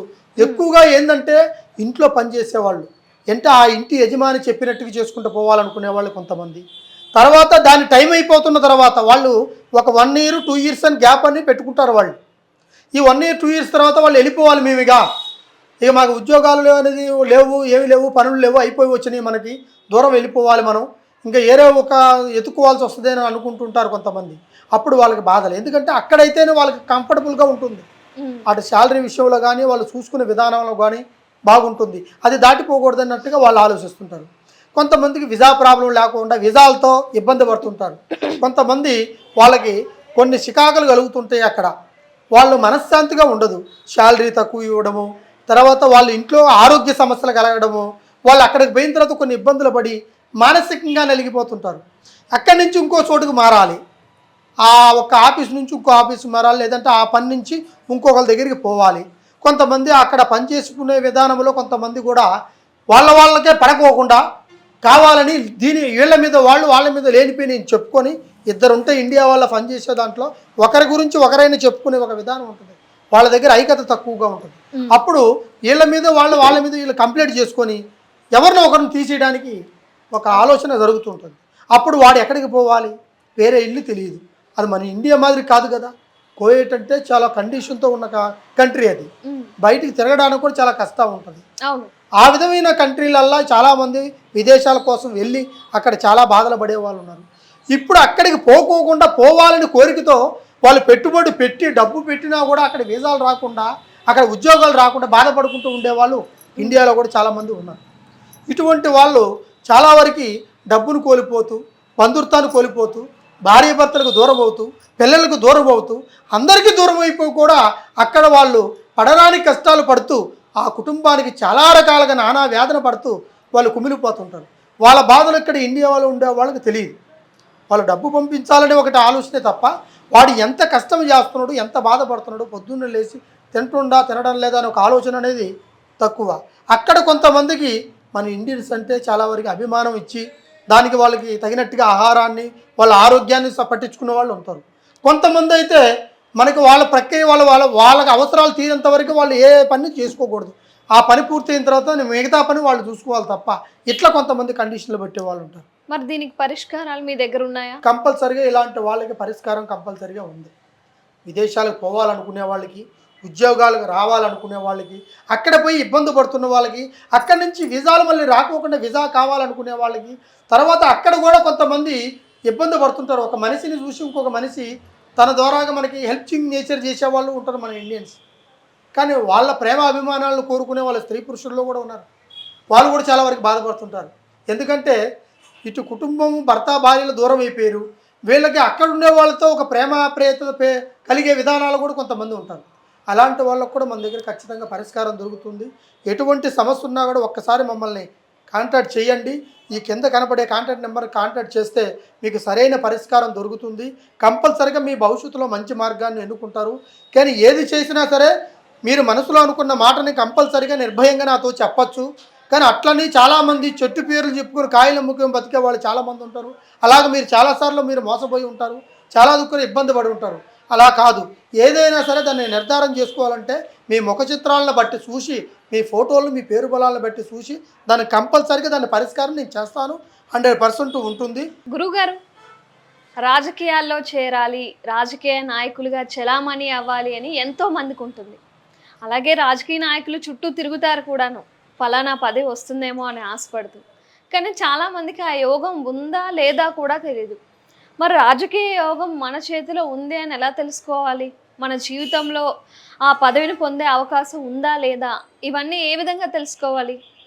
రాజకీయం అనేది అది చాలా వరకు చాలామందికి మనసుల్లో ఉండే ఒక విధానం. అంటే ఒక జెడ్పీటీసీ కాడ నుంచి, ఎంపీటీసీ కాడ నుంచి, ఒక సర్పంచ్ కాడ నుంచి ఎదుగుదల వస్తుంటుంది అన్నమాట. ఆ రాజకీయ పరంగా కొంతమంది వాళ్ళు పెట్టుబడిని పెట్టి దాన్ని మనం స్వాధీనం చేసుకోవాలి, చేజిక్కించుకోవాలి అనే ఒక ఆలోచనతో ఆస్తులు కూడా అమ్ముకొని ముందుకు వచ్చిన వాళ్ళు ఉన్నారు. దాంట్లో కష్టపడి వచ్చిన వాళ్ళు ఉన్నారు. అందులో అదే రాజకీయంలో ఎదుగుతూ వచ్చిన వాళ్ళు కొంతమంది ఉన్నారు. కొంతమంది అయితే ఆ ఎదుగుదలకు దారి చూపించిన వాళ్ళు తొక్కుకుంటూ వచ్చిన వాళ్ళు ఉన్నారు. రాజకీయం అంటేనే ఇంకా అంతే, ఇంకా మనం రాజకీయం అంటేనే అలాగనే తొక్కుకొనే వస్తారు, తొక్కుకుంటూ వచ్చిన వాళ్ళు ఉంటారు. అప్పుడు వాళ్ళ మనసులో కలిగిన బాధలు ఎలా ఉంటాయిరా అంటే చెప్పుకోలేని బాధ. నువ్వు ఇంతటి వాడి కావడానికి కారణం నేను, ఆ సపోర్ట్ నేను చేశాను. నీ దగ్గర ధనం ఉండొచ్చు, కానీ జనాల్లో ఒక సంకల్పాన్ని కలిగించడానికి కారణం నేనని కూడా ఆ ఒక్క వెనకాల ఉండే ఒక మనిషిని నడిపిస్తుంది. ఇప్పుడు ఒక వాహనం నడపాలంటే ఆ వాహనంలో ఎక్కిన జనాలంతా నడవాలి అంటే ఒక డ్రైవరే దానికి కారణం. ఒక రథం తిరగాలి అంటే దానికి శ్రీకృష్ణుడి సంకల్ప రథస్థానం చేస్తేనే మహాభారత యుద్ధం జరిగింది. అట్లక ఒక రాజకీయం అనేది చాలా కీలకమైనది. ఈ రాజకీయంలో ఎదగదలకి కోసం వాళ్ళు ఎంతటికైనా తెగించడానికి కూడా శ్రద్ధగా పడతారు. ఆపోజిట్ వచ్చిన వాళ్ళని కూడా ఆపు చేసి వీళ్ళు ఎదుగుదలకు ముందుకు వస్తారు. కొంతమంది అయితే జనాల్లో సింపతి కోసం తిరిగే వాళ్ళు కొంతమంది ఉంటారు. కొంతమంది అయితే వీళ్ళకి ఈ జనాలకి ఇది చెయ్యాలి, వీళ్ళకి మంచి చేస్తే రేపు మనకి మంచి మార్గం దొరుకుతుంది అనుకున్న వాళ్ళకి కంపల్సరిగా వాళ్ళకి వారసత్వం దాన్ని బట్టి ఆ రాజకీయం వస్తూనే ఉంటుంది. అది ఎక్కడ ఆగదు, ఎవరు ఆపలేరు. తర్వాత ఈ రాజకీయంలో కొన్ని కుట్రమైన కొన్ని ఉంటాయి కోణాలు. అవి ఎలా ఉంటాయి అంటే ఎదుగుదల వాళ్ళని ఎదగనీయకోకుండా డబ్బును పంచడం, దాన్ని కొన్ని విధానాలుగా చేసేవాళ్ళు కొంతమంది ఉంటారు రాజకీయ పరంగా. కొంతమంది దాన్ని సొమ్ము చేసుకొని కొంతమందిని మంచి వాళ్ళని ఇబ్బందికరంలో పెట్టేసి వాళ్ళని రానికోకుండా ముందుగా చేసేవాళ్ళు కొంతమంది ఉంటారు ఈ రాజకీయ పరంగా. అదేవిధంగా కొంతమంది అయితే రాజకీయంలో ఇది ఎదుగుదల అయితే మనం కరెక్ట్గా ఆ సబ్జెక్టుకి వెళ్ళిపోవచ్చు, అక్కడ నిలబడితే మన వాళ్ళంతా మనకు అనుకూలంగా ఉంటారు, తర్వాత జనాలకి మంచి చేయొచ్చు మనం అనే ఒక ఆలోచనమైన కీలకమైన నిర్ణయం తీసుకున్న వాళ్ళు కూడా కొంతమంది ఉన్నారు. అట్లక్క కొంతమంది రాజకీయం ఎదగడం కోసం కొంతమంది ఇట్లా పాటలు పడుతూ, కొన్ని ఎదుగు దెబ్బలు తింటూ, కొన్ని ఇబ్బందులు పడుతూ, కొంతవరకు నష్టం జరుగుతూ వాళ్ళకి కొంతమంది ద్వారాగా లేనిపోయిన మాటలు కూడా అనిపించుకునే స్థితికి వచ్చేస్తారు. అట్లా చాలామంది ఇబ్బంది పడుతూ ఈ రాజకీయంతో వద్దు అనుకుని దూరం అయిపోయిన వాళ్ళు కూడా చాలామంది ఉన్నారు. అవును. అందులో స్త్రీలు ఉన్నారు, పురుషులు ఉన్నారు. ఎక్కువగా పురుషుల్లో ఏం జరుగుతుంది అంటే యువతలో రాజకీయ పరంగా మంచి చేసేవాడిని పట్టుకొని వాడి వెనకాల ఉండేవాడు వాడి వెనకాల గోతులు తోడుతుంటాడు. వాడిని ఎదగనీయకుండా, వాడిని ముందుకు రానియకోకుండా, వాడిని ఏదో ఒక చిన్న సమస్యలో ఇరికించేసి వాడిని కుటుంబంలో మనశ్శాంతి లేకుండా, ఇటు రాజకీయంలోకి ముందుకు రానియకుండా, అటు ఎదుగుదలని దగ్గరికి రానియకోకుండా, అసలు రాజకీయం అనే పదానికి అర్థం లేకుండా చేసేవాళ్ళు కొంతమంది ఉన్నారు. కొంతమంది అయితే దాన్ని పట్టుదలతో చేసి దాన్ని చెయ్యాలి మనస్తత్వంతో ప్రయత్నం చేసి మానవత్వంతో ముందుకు పోయి ఆ ఒక్క సంకల్పాన్ని చేసేవాళ్ళు చాలామంది ప్రక్రియలో ఉన్నారు. వాళ్ళు చేస్తుంటానే కొంతవరకు ముందుకు నడుచుకుంటూ పోతూనే ఉంది రాజకీయం. అందులో ఈ రాజకీయాల వల్ల కొంతమంది పేదవాళ్ళు కూడా ఇబ్బంది పడుతూనే ఉన్నారు. కొంతమంది ఇబ్బంది పడుతూనే ఉన్నారు. అటువంటి వాళ్ళకు కూడా భగవంతుడు మంచి దారి చూపిస్తుడు. మీకు ఎటువంటి సమస్య ఉన్నా కూడా రాజకీయం గురించి ఎదగాలనుకున్నప్పుడు, రాజకీయంలో ఫలానా జాబు, ఫలానా ప్రయత్నం, ఫలానా ప్రక్రియ మనకు కావాలనుకున్నప్పుడు ఒక్కసారి మమ్మల్ని సంప్రదిస్తే దానికి తగినట్టుగా దాని పరిష్కారం చేయండి. గురుగారు, చెడు ప్రయోగాల గురించి చాలామంది మాట్లాడుతూ ఉంటారు. మా ఇంట్లో చెడు ప్రయోగం జరిగింది, లేకపోతే మా వాళ్ళకి ఇలా చెడు ప్రయోగం చేశారు, వాళ్ళ ఆరోగ్యము బాగాలేదు, వాళ్ళ వ్యాపారము బాగాలేదు, అన్నీ దెబ్బతిన్నాయి అని అంటూ ఉంటారు. అసలు ఈ చెడు ప్రయోగం అంటే ఏంటి, ఎందుకని చెడు ప్రయోగం అనేది చేస్తారు, ఇంకా దానికి పరిష్కారాలు ఏమై ఉంటాయి? అమ్మ, చెడు ప్రయోగం అనేది ఎలా ఉంటుందిరా అంటే ఇవి కొంతమంది నిత్య జీవితంలో జరుగుతున్న కొన్ని సంఘటనలు. వీటి వల్ల కొంతమంది ఆరోగ్యాన్ని కోల్పోతుంటారు. ఆరోగ్యంతో పాటు కొంతమంది ప్రాణాలే కోల్పోతుంటారు. కొంతమంది కాళ్ళు చేతులు పడిపోవడము, వాళ్ళకి ఆర్థిక సమస్య రావడము, కొంతమంది వ్యాపారాల్లో దెబ్బతింటము, ఇలాంటివి కొన్ని ఆ చెడు ప్రయోగాల్లో జరుగుతుంటాయి. ఆ చెడు ప్రయోగాల లక్షణాలు ఎలా ఉంటాయంటే ఒక మనిషికి ముఖ్యంగా ఆరోగ్యం మీద పడ్డప్పుడు అతని అవలక్షణాలు మారుతుంటాయి. అంటే కనిబొమ్మల రెప్పలు, వాళ్ళు మార్చే మాట విధానము, వాళ్ళ నడవడిక మారుతుంటుంది. మొదట్లో మనిషి ఎంత హుషారుగా ఉండి ఏ పనినైనా చేసుకుంటూ పోతాడో ఆ పనిని చేయనీయకుండా, ఆ పనిలో ఆ దారిలో పోకోకుండా ఆ కొన్ని ఒక ప్రభావాల వల్ల వాడి లక్షణాలు మారుతుంటాయి. అదేవిధంగా వాడు ఆరోగ్య సమస్యల్లో కొన్ని చేరుకున్నవి ఏమిటంటే పని చేస్తూ తిరుగుతూ బలంగా ఉన్నవాడైనా సరే, బక్కగా ఉన్నవాడైనా సరే, వాడు నీరసంగా ఉన్నవాడైనా సరే ఏ పనైనా చేయగలుగుతాడు. కానీ వాడి వల్ల కాలేని స్థితికి వచ్చినప్పుడు ఏమవుతుంది అంటే కాళ్ళు చేతులు మొత్తము వాళ్ళకి సచ్చుపడిపోతుంది, నీరసం ఏర్పడుతుంటుంది, బాడీలో వైబ్రేషన్ రావడము, నెగిటివ్ ఎనర్జీ పెరుగుతుంటుంది ఆ చెడు ప్రయోగం జరిగిన వాళ్ళకి. అప్పుడు వాళ్ళ మాట తీరు స్పష్టత ఉండదు. వాడు మాట్లాడే మాట మంచి మాట చెడ్డ మాట అని వాడికే తెలియదు. వాడు నడవడికే కరెక్ట్గా ఉండదు. వాడు ఆలోచన అనేది ఒక రకంగా పనిచేయదు. మంచితనంతో మాట్లాడుతూ ఇంకో సబ్జెక్ట్కి వెళ్ళిపోతుంటాడు, ఒకటి మాట్లాడుతూ ఇంకోటి చెబుతుంటాడు. ఇట్లా కొంతవరకు వాడి నడవడికలో మార్పు ఏర్పడుతుంటాయి. కొంతమందికి అయితే ప్రతి ఒక్క నరాల్లో సూదులు పెట్టి గుచ్చినట్టుగాను, నరాలు లాగినట్టుగాను, నరాల్లో బలహీనత ఏర్పడటం, తర్వాత స్ట్రెంత్ ఉండదు. ఇలాగ జరుగుతుంటాయి చెడు ప్రక్రియలో. ఈ చెడు ప్రయోగాల వల్ల కొంతమంది ఆరోగ్యంతో పాటు మంచాన పడిపోతుంటారు.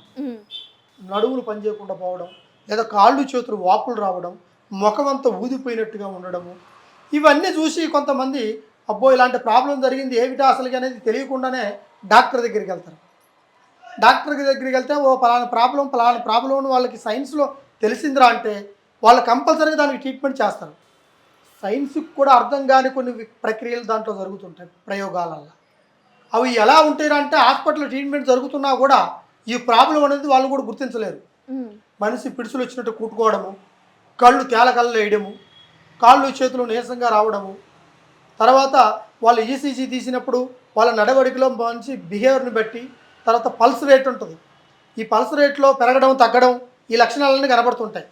బాడీలో ఏదన్నా ప్రాబ్లం కంపల్సరీగా ఉంటే డాక్టర్లు నిర్ధారణ చేసేస్తారు, అది సైన్స్కి సంబంధించింది. ఒకవేళ ఇట్లా చెడు ప్రయోగాలు జరిగినవి ఉంటే మాత్రం ఈ ప్రక్రియ వల్ల చాలా వరకు హాస్పిటల్లోనే కొంతమంది ప్రాణాలు కోల్పోతుంటారు. తీసుకొచ్చే దారిలో కూడా కొంతమంది ప్రాణాలు కోల్పోతుంటారు. కొంతమంది అదే స్థానంలో కూడా ఇబ్బంది పడుతుంటారు. కొంతమంది ఎదుగుదలను కూడా రానియకుండా ఆరోగ్యంలో కూడా లావుగుండేవాడు బక్కగా అయిపోవడము, తర్వాత మనిషిలో ఉన్న మాట తీరు మారిపోవడము, అస్థిపంజరంగా మారిపోయే అవకాశాలు కూడా కొన్ని ఉన్నాయి. తర్వాత వాళ్ళకి ముఖ్యంగా కంటికి నిద్ర పట్టదు, ఆకలి వేయదు, ఆహారం తిన్నా అరగదు, కొంతమందికి వాంతింగులు రావడం, కొంతమందికి కాళ్ళు చేతులు నరాలు మోకాలు నరాలు నడుములు లాగడం, తర్వాత నడుములు చచ్చుపడిపోవడం, ఒక చెయ్యి లేవకుండా పోవడం, ఒక కాలు పని చేయకుండా పోవడం, దీంతో కొంతమందికి నోటి మూతి మాట రాకుండా పోవడం, అది వంకరగా పోవడము, ఇలాగ కొంతమందికి ఈ చెడు ప్రయోగాల వల్ల కొన్ని ప్రాబ్లాలు జరుగుతుంటాయి. అదేవిధంగా కొంతమంది నిద్రలోనూ కూడా నిద్రపోతూ కూడా వాళ్ళు కలవరిస్తుంటారు. కొంతమంది ఏదేదో దాన్ని చూసుకొని భయపడ్డము, ధైర్యం సరిపోకుండా పోవడము, వాళ్ళకి లేనిపోయిన స్వప్నంతో పాటు ఏదో ఒక బలమైన ఇంతమైన వస్తువు ఒకటి వచ్చి వాళ్ళ కంటి కనిపించినట్టుగా కనిపించడము, ఇవన్నీ ప్రయోగాల ప్రక్రియలో ఒకటి. తర్వాత ఈ చెడు ప్రయోగాల్లోనే మార్గాలు కొన్ని ఉంటాయి. అవి కావాలని చేసేవాళ్ళు కొంతమంది ఉంటారు, కొంతమంది వీళ్ళు వెదకూడదు, వీళ్ళు ఆరోగ్యంగా దెబ్బతిని వీళ్ళు పడిపోవాలని కొంతమంది చేస్తుంటారు, కొంతమంది వీడు అసలుకే ఉండకూడదు భూమి మీద అనుకునేవాళ్ళు కొంతమంది చేసేవాళ్ళు కొంతమంది చేస్తుంటారు. ఇలాగ ఈ చెడు ప్రయోగాల్లో ఇవన్నీ జరుగుతుంటాయి. అదేవిధంగా వ్యాపారం మీద కూడా జరుగుతుంటాయి, కొన్ని ఇంటి ప్రయోగం మీద కూడా జరుగుతుంటాయి, కొంతమంది ఆస్తుల మీద కూడా కొన్ని జరుగుతుంటాయి, కొంతమందికి అయితే పశువులు ఉంటాయి. విలేజ్లలో ఎక్కువగా పశువులు ఉంటాయి. అవి వాళ్ళు వ్యవసాయం చేసుకుంటూ ఉండేవాళ్ళు, ఆ పశువులను పట్టుకొని వాళ్ళ వ్యాపారం జీవనాధారం గడుపుకునే వాళ్ళు ఉంటారు, వాటి మీద కూడా పశువులు చనిపోవడము, అట్లా కొన్ని ఇబ్బందులు పడుతుంటారు. ఇదే విధంగా ఆ ఇంట్లో కూడా ఒకరికి కాకపోతే ఒకరి మీద ఒకరికి ఈ యొక్క ప్రభావాలు జరుగుతూనే ఉంటాయి. ఒకరు ఈరోజు బాగున్నారు కోలుకున్నారులే అనుకుంటే దైవ సంకల్పమే, ఇంకొకరికి అదే ప్రక్రియ అలాంటిదే జరుగుతుంది అంటే అది చెడు ప్రక్రియ. అదేవిధంగా ఆ ఇంట్లో ఒకరికి మనశ్శాంతి లేకుండా పోవడం, అదేవిధంగా భార్య భర్తల మధ్యలో కానీ, తల్లిదండ్రుల మధ్యలో కానీ, కొడుకు కోడల మధ్య కానీ, అత్తాకోడళ్ళ మధ్య కానీ ఈ యొక్క చిన్న చిన్న గొడవలు రావడానికి కూడా ఈ చెడు ప్రయోగాలు కూడా కారణాలు కొన్ని ఉంటాయి. దీనివల్ల మనిషి మానసికంగా నలిగిపోవడానికి ముఖ్యమైన కారణం. ఇందులో ధనాన్ని కోల్పోతాడు, గుణాన్ని కోల్పోతాడు, మనశ్శాంతిని కోల్పోతాడు, వాడు అనుకున్న ప్రక్రియని సాధించాలి అనుకునే ప్రతి పనిని కూడా దూరం అవుతాడు. తర్వాత వాడు మనస్ఫూర్తిగా ఏ పని చేయలేడు.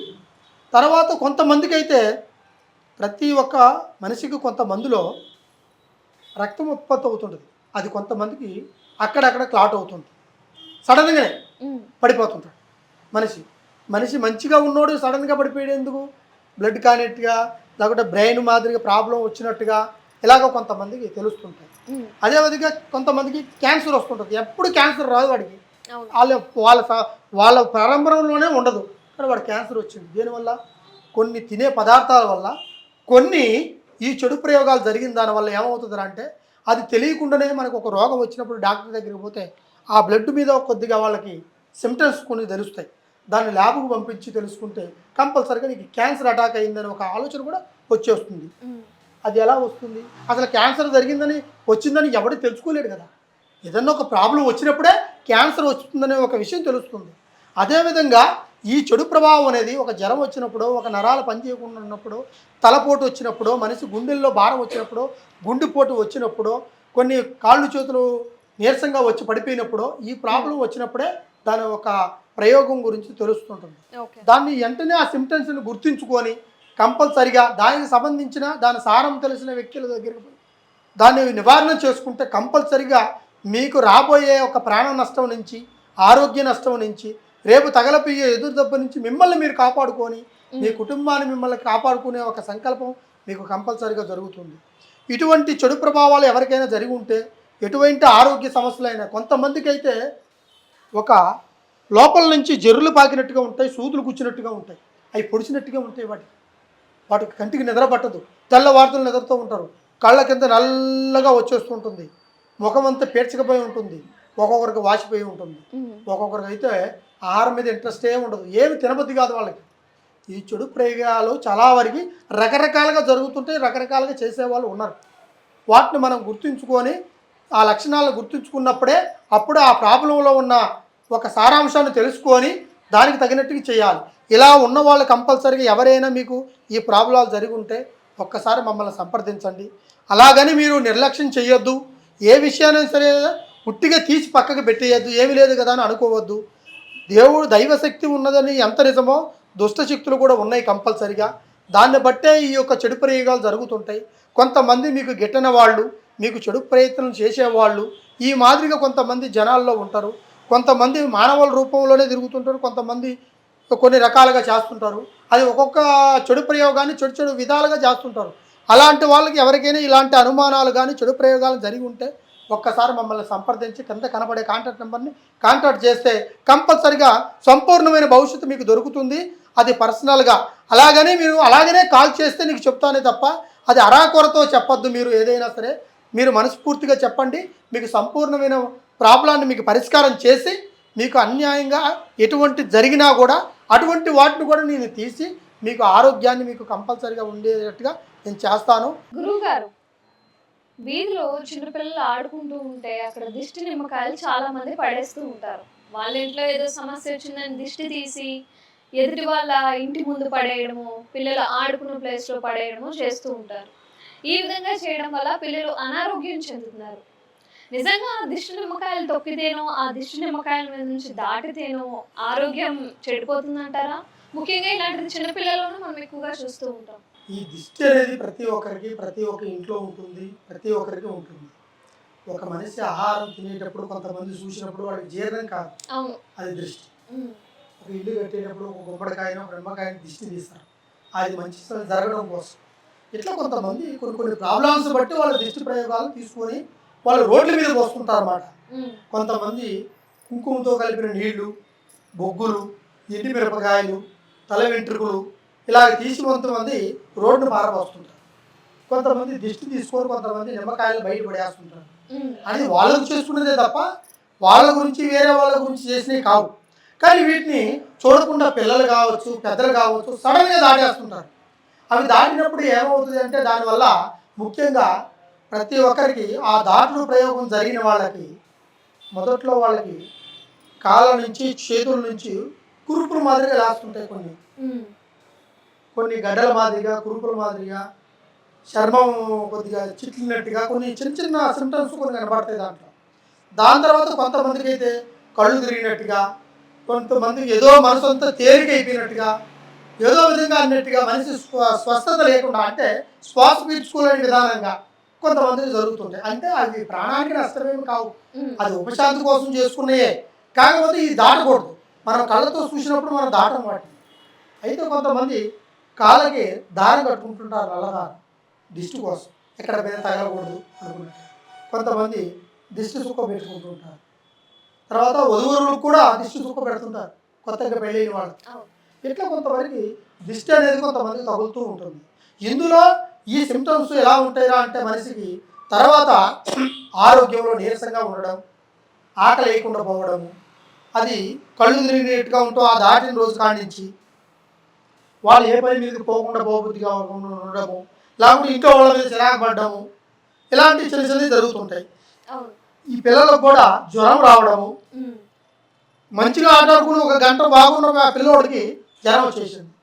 తర్వాత వాడు తిరిగే దాన్ని బట్టి, వాడు దాటిని బట్టి దీంట్లో కొన్ని చెడుకు సంబంధించినవి కూడా వాళ్ళు తీసిపోస్తుంటారు. పిల్లలకి ఏదైనా చెడు జరిగిందంటే ఎవరైనా స్వామి లేకుంటే ఎవరైనా పెద్దలో చెప్పుకుంటే ఇవి ఈ విధంగా దిష్టి తీసుకోండి అని చెప్తుంటారు. అది వాళ్ళ గురించి దిష్టి తీసి శాంతి చేసుకుంటారు. ఇది తిరగకోకుండా చూడుకోకుండా వచ్చిన వాళ్ళకి అబాని కాళ్ళతో దాటేస్తుంటారు. అది దాటినప్పుడు ఖచ్చితంగా ఆ ప్రభావం వాళ్ళకి తగ్గుతుంటుంది. తగిలినప్పుడు ఏమవుతుంటే దిష్టి ప్రభావం వల్ల వాళ్ళ ఆరోగ్యంలో నష్టము, మనశ్శాంతి లేకుండా పోవడము, ఆరోగ్యంలో చిన్న ప్రాబ్లం రావడము, కొంతమందికి చర్మం నల్లబడిపోవడము, ముఖంలో కళ రాకుండా పోవడం, ముఖంలో కళ ఎండిపోవడము, ఇలాగ నీరసంగా ఉంటాం. తర్వాత దాంట్లో కొన్ని చిన్నులు ఉంటాయి. కొంతమంది రెప్ప చూస్తూనే కన్ను మార్చకుండా కన్ను రెప్ప కొట్టకుండా కొంతమంది చూస్తుంటారు. అది జరిగిన రోజు కానించి, అది దాటిన రోజు కానించి. కొంతమంది అయితే భయం వేసి అమ్మో ఈ పాపకి ఏమైంది, ఈ అబ్బాయికి ఏమైంది, దెయ్యం పట్టిందా, ఏం జరిగింది, నీకు ఏమైందిరా నీకు అని అంటున్నారు. ఆ చెడు యొక్క ప్రభావాల వల్ల కూడా, ఆ దిష్టి దోషాల వల్ల, ఆ నిమ్మకాయలు దాటిన దానివల్ల ఈ కుంకుమ నీళ్ళు, ఈ బొగ్గులు, ఈ ఎండిమిరపకాయలు వాళ్ళకి ఏ విధమైన ఉపశాంతి చేసుకుంటారో వాటిని దాటిన దానివల్ల వీళ్ళకి ఆ చిన్న సిమ్టమ్స్ కనపడుతుంటాయి. అలాంటి వాళ్ళు ఎవరున్నా కూడా కంపల్సరీగా ఒకసారి మమ్మల్ని సంప్రదించండి. దానికి తగినట్టుగా పరిష్కారం కంపల్సరీగా చేసి మీకు ఎటువంటి ఇబ్బంది లేకోకుండా మీ ఆరోగ్యం మీకు అనుకూలంగా ఉండేటట్టుగా, ఆ దిష్టి దోషము, ఆ నిమ్మకాయల దోషం తీరేటట్టుగా కంపల్సరిగా పరిష్కారం చేస్తాను. ఆ పరిష్కారం కంపల్సరిగా జరుగుతుంది. గురువుగారు, చాలామంది అడగమన్న ప్రశ్న, అలాగే కంప్లైంట్గా ఇస్తున్న ప్రశ్న కూడా ఇది. పిల్లలు పెద్దల మాట వినటం లేదు అనేది. ఎందుకు అంటే ఇప్పుడు బాగా చిన్న పిల్లల్ని చూసుకుని ఆడుతూ పాడుతూ పెరిగే పిల్లలు వాళ్ళ అమ్మ చెప్పిన మాట, నాన్న చెప్పిన మాట వింటారు. ఎలాగో నచ్చినట్టు చేస్తూ ఉంటారు. ఇది ఒక రకం. ఇంకో రకం ఏంటంటే యువతీ యువకులు ఉంటారు. 18, 17 సంవత్సరాల వాళ్ళు ఏంటంటే ప్రేమని, లేకపోతే పెళ్ళని, లేకపోతే చదువు మీద దృష్టి పెట్టకుండా, ఉద్యోగం మీద దృష్టి పెట్టకుండా దుబారాగా తిరగడం అని ఇలాంటివన్నీ చేస్తూ ఉన్నారు. వాళ్ళ తల్లిదండ్రులు ఎంత చెప్పినా కూడా వినటం లేదు. అంటే దీనికి కారణం ఏమై ఉంటుంది? దీని వెనకాతల ఇంకేదైనా జరిగే ఉంటుందంటారా? అంటే ప్రయోగాలు ఏమైనా జరిగి ఉండడం అంటారా? లేకపోతే ఏంటి? మన ఇంట్లో పెద్దలు ఉన్నప్పుడు దాంతోపాటు పిల్లలు కూడా ఉంటారు. ఆ పిల్లలు ముఖ్యంగా చిన్న పిల్లలు అయితే, ఒక 5 years పిల్లలు అయితే వాళ్ళు వినకుండా పోవడానికి అది సంథింగ్ రాంగ్, ఏ ఒక రీజన్ అనేది పెద్దగా ఉండదు. ఎందుకంటే వాళ్ళకి అనుభవం లేని వయసు. ఏది మంచో, ఏది చెడో, ఏది చేయకూడదో, ఏది చేయాలనుకునేటట్టుగా కొంతమంది పిల్లలు ఆ విధంగా ఉంటారు. దాంట్లో పెద్దల తప్పితం కూడా కొంచెం వరకు జరిగి ఉంటుంది. పెద్దలు కూడా వాళ్ళని కండిషన్గా పెంచకుండా పోవడం, అవి కొన్ని చిన్న చిన్న వాటికి ఆ చిన్న చిన్న కారణాలు. అయితే ఒక యుక్త వయసు వచ్చిన తర్వాత ఆ పిల్లలు మాట అంటం లేదు, వాడికి నచ్చిన దాని ప్రకారమే పోతున్నాడు, పెద్దల్ని ఎదిరిస్తున్నాడు, వాళ్ళని ఎదిరించి కావాలని ఆ సంఘటనని అక్కడికి పోయినాక చేసుకొని వచ్చి ఆ ప్రాబ్లాన్ని ఈ పెద్దల మీదకి తీసుకొచ్చి పెట్టేస్తున్నాడు అంటే వాడు మొత్తానికి వాడు చెడు తిరుగుడు తిరగడానికి కారణం, చెప్పుడు మాటలు వినటానికి కారణం. ఈ ఆలోచనలు బట్టి వాళ్ళు ఎందుకురా అంటే ఆ పిల్లల మాట వినకపోవడం వల్ల కొంతమంది ఈ పిల్లలు అయితే నాకు ఈ వస్తువు కావాలి, ఈ యొక్క సెల్ ఫోన్ నాకు పెద్దది కావాలి, ఈ బైకు కావాలి అని ఎక్కువగా వాళ్ళు ఇబ్బంది పెట్టేచ్చేస్తున్నారు. గోల్ చేస్తూ ఉంటారు. వాళ్ళకి ఆహారం ఉందో లేదో, వాళ్ళు ఉన్నదానికి బాడీలు కడుతున్నారో లేదో, వాళ్ళు ఏ కష్టంలో ఉన్నారని ఆ పిల్లలకు తెలియదు. ఏదైనా అవతల వాడు ఎంజాయ్ చేస్తున్నాడు, వాడితో పాటు నేను ఎంజాయ్ చేయాలి, వాడితో పాటు నేను సంతోషంగా ఉండాలి, తిరగాలని చాలా వరకు బాధపడుతుంటారు. అది కొంతమంది అయితే తల్లిదండ్రులు వాళ్ళు కూర్చోబెట్టుకొని అలా కాదు నాయన, ఈ విధంగా ఉంది మన పరిస్థితి ఇలాగా అని కొంతమంది నచ్చ చెప్పుకొని పోయేవాళ్ళు కొంతమంది ఉన్నారు. కొంతమంది నచ్చ చెప్పుకోకుండా కండిషన్లో పెట్టి ఈ విధంగానే ఉండాలి అని అనుకొని కొంతమంది పోయేవాళ్ళు ఉన్నారు. కొంతమంది అయితే అది కావాలని వాడు అడక్క ముందే కొనిచ్చేవాళ్ళు కొంతమంది ఉన్నారు. అప్పుడు వాడు ఏం చేస్తాడంటే వాడు చదువు మీద కంటే ఎక్కువగా వాడు బయట తిరగడానికే ఎక్కువ స్వేచ్ఛ అనేది ఏర్పడుతుంటుంది. అది తల్లిదండ్రులు చేసిన తప్పిదం. వాళ్ళు ఫ్రీడమ్ ఎప్పుడు ఇస్తారో ఆ ఫ్రీడానికి వాళ్ళు కనెక్ట్ అయిపోతాడు. ఇక అప్పుడు పెద్దల మాటలు వాళ్ళకి లెక్క చేయరుగా. నువ్వు ఏది మంచి చెబుతున్నావో ఏది చెడు చెబుతున్నావో వాళ్ళకి ఏది తోచదు. నాకు నచ్చింది నేను తిరుగుతున్నా, దానికి కారకుడు ముందు నువ్వే. దాన్ని వాడు అడిగినప్పుడు ఖచ్చితంగా ఖండించి ఉంటే దాని విధానం వేరే ఉంటుంది. అడగంగానే కొనిచ్చినప్పుడు అబ్బో ఇది నాకు కొనిచ్చాడు కదా, ఇంకోటి అడిగితే ఇంకోటి కొనియాలి, కొనికుండా పోతే నేను ఈరోజు కాలేజీకి పోను, స్కూలుకి పోను, నాకు చదువద్దు, వెళ్ళిపోతా, కొడతావా కొట్టు, ఏం చేస్తావో చెయ్యి, నేను పోను అని ఇట్లా మొండిగా అడ్డం తిరుగుతుంటారు కొంతమంది. ఇక కొంతమంది అయితే నువ్వు చేసేది తప్పురా, నువ్వు కాలేజీకి పోయి చదువుకోవట్లేదు, నువ్వు ఎక్కడెక్కడో తిరుగుతున్నావు, ప్రేమ మంచి చెడ్డ అట్లానే తిరుగుతున్నావు అని ఆడవాళ్ళల్లో మగవాళ్ళల్లో కూడా కొంతమంది ఈ విధంగా ఉంటారు. అంటే వాళ్ళకి నచ్చిందే చేయాల్సిన ఆలోచన మెంటాలిటీగా ప్రిపేర్ అయిపోయి ఉంటారు వాళ్ళు. ఇక మీ మాట లెక్క చేయరు, మీ మాట వినరు. వాళ్ళకి కొంతమందికి యుక్త వయసు వచ్చిన తర్వాత కొంతమందికి ఆ విధంగా జరిగే వాళ్ళు ఉంటుంది. కొంతమందికి కొన్ని చెడు ప్రభావాల వల్ల కూడా కొన్ని ఆలోచనలు మారుతుంటాయి వాళ్ళకి. తర్వాత వీళ్ళు ఏం చేస్తుంటారంటే ఒక వస్తువు కొనిగిపోతే వాళ్ళు తిరగబడి వాళ్ళ ఇంట్లో ఉన్న డబ్బులు కూడా తీసుకొని పోయి వాళ్ళు సొంతంగా కొనుక్కుంటానికి వాళ్ళకి ఆలోచన పెడతారు. మా అమ్మ నాన్నగా ఎవరేమన్నారుగా అనే ఒక ధైర్యం అనేది వాడు కల్పించడానికి ఇంట్లో వాళ్ళు కూడా కొద్దిగా తప్పితం అనేది ఉంది. ఆ ఒక్క ప్రక్రియలో కూడా వీళ్ళు ఆ ఒక్క భావన ప్రకారం పోతుంటారు కొంతమంది పిల్లలు. కొంతమంది అయితే మాత్రానికి అది కొనిచ్చేదాకా వాడు ఆహారం కూడా తినకోకుండా మొండికేసుకొని అది వాడు ఎంత దానికైనా తెగించేసి ఉంటాడు. వాళ్ళ స్నేహితులు వచ్చినా ఎవరు వచ్చినా కూడా ఎవడి మాట లెక్క చేయడు. నాకు ఎవరితో పని లేదు, ఏం చేసుకుంటారో చేసుకోపోండి, ఇక పో, నేను చచ్చిపోతున్నాను, నేను సూసైడ్ చేసుకుంటున్నాను నేను అని డిసైడ్ అయిపోయి మైండ్లో ప్రిపేర్ అయిపోయి ఫిక్స్ అయిపోయి వాళ్ళు ఖచ్చితంగా పోయి వాళ్ళు సూసైడ్ చేసుకోవటం. ఇట్లా కొంతమంది ఈ ఒక్క చికాకుల వల్ల మానసికంగా నలిగిపోతుంటారు. పిల్లలు ఎదుగుదలకి కారణం అనేది పెద్దలు. వాళ్ళకి మూడో నేత్రం చదువు, వాళ్ళ భవిష్యత్తుని ముందుకు తీసుకుపోయేది చదువు, వాళ్ళ జీవితంలో నిలబెట్టాల్సింది చదువు. కానీ వాళ్ళకి అన్ని అవసరాలు అన్ని సౌకర్యాలు చూసేది మీరు ఒక పేరెంట్స్. కాబట్టి వాళ్ళని ఏ విధమైన పద్ధతిలో పెంచుకుంటూ రావాలో ఆ విధమైన పద్ధతిలోనే పెంచుకుంటూ రావాలి. మొక్కలో వంగంది మానైన తర్వాత వంగదు. తర్వాత ఒక జంతువులే ఉంటాయి మూగజీవాలు, అది తల్లి ఎడిపోతే పిల్లలు అట్టే వస్తుంటాయి. అర్థమైందా? కొన్ని గొర్రెలు ఉన్నాయి, గొర్రెలు, కొన్ని ఆవులు, కొన్ని దూడలు, ఇవన్నీ ఒక దారిని బట్టే దాటిపోతుంటాయి అన్నమాట. అట్లక్కనే పిల్లలు కూడా అదే ఒక దారిలో పోతుంటారు. మీకు ఎవరైనా కుటుంబంలో ఇటువంటి చికాకు చేసే పిల్లలు కానీ చదువుకు పోకుండా ఇంట్లో మానసికంగా ఇబ్బంది పెడుతూ పెద్దల మాట వినుకోకుండా వాళ్ళ మాటను గౌరవించుకోకుండా నేను ఫలానా ప్రయత్నం చేస్తా, నేను ఇదే చేస్తాను కండిషన్గా ఉన్న పిల్లలైతే అటువంటి వాళ్ళకి నేను సరైన పరిష్కారం చేసి వాళ్ళకి ఎటువంటి ఇబ్బంది లేకుండా మీ మాట వినేటట్టుగా పెద్దల మాట వినేటట్టుగా వాళ్ళకి సరైన పద్ధతిలో నేను వాళ్ళకి ఏర్పాటు చేస్తాను. వాళ్ళ ముఖ చిత్రాలను బట్టి వాళ్ళని సరిచేసి మీ కుటుంబంలో ఐక్యతగా చేసి మీ అందరితో పాటు వాళ్ళు సంతోషంగా జీవించేటట్టుగా ఆ ఒక్క ప్రక్రియ మన దగ్గర చేయొచ్చు, కంపల్సరీగా జరుగుతుంది. చదువు ఉద్యోగం అనేది ప్రతి పిల్లవాడికి చాలా అవసరం కదా. మరి వాళ్ళ జాతకంలో ఎంతవరకు చదువు ఉంది, ఎంతవరకు ఉద్యోగం ఉంది అనేది మీరు చెప్తారా? మనిషికి జీవితంలో దేవుడు మనల్ని పుట్టిస్తాడు. ఆ మనిషి పుట్టిన తర్వాత ఎదిగిన తర్వాత చదువు మీద తన ఆలోచన పెడతాడు. ఆ మనిషికి ముఖ్యంగా మూడో నేత్రం చదువు. ఈ చదువు అనేది ఏంటంటే ఆ మనిషికి తన జీవనాధారానికి, తనకి కుటుంబానికి పేరు తీసుకురావడానికి, తన కుటుంబం ఎదగడానికి కోసము ఒక చదువు అనేది ముఖ్యమైన కీలకమైనది. ఈ చదువు వల్ల కొంతమంది పెద్ద పెద్ద చదువులు చదివి పెద్ద పెద్ద ఉద్యోగాలు చేస్తూ పెద్ద పెద్ద జాబులు చేస్తూ పెద్ద పెద్ద అధికారులు అయిన వాళ్ళు కూడా చాలామంది ఈ చదువు వల్లనే అయ్యారు. కొంతమంది చదువు లేకపోయినా కూడా తన తెలివితేటల ద్వారా కొంతమంది అయిన వాళ్ళు ఉండొచ్చు. కానీ మనం రాసుకున్న రాత తక్కువ రాసుకొని ఎక్కువ రమ్మంటే రాదు. అది ఎంతవరకు రాసుకుంటామో అంతవరకే. చదవని పిల్లవాడిని, చదువు మీద లేని వాడిని చదువు రాని నువ్వు ఇబ్బంది పెట్టినా కొద్దిగా వాడు దాని మీద చదువు పెట్టలేడు. ఆ దృష్టి రాదు, ఆ దృష్టి ఉండదు, ఆ చదువు మీద ఆలోచన కలగదు, చదవాలనిపించే ప్రక్రియనే వదిలేస్తాడు మొత్తానికి.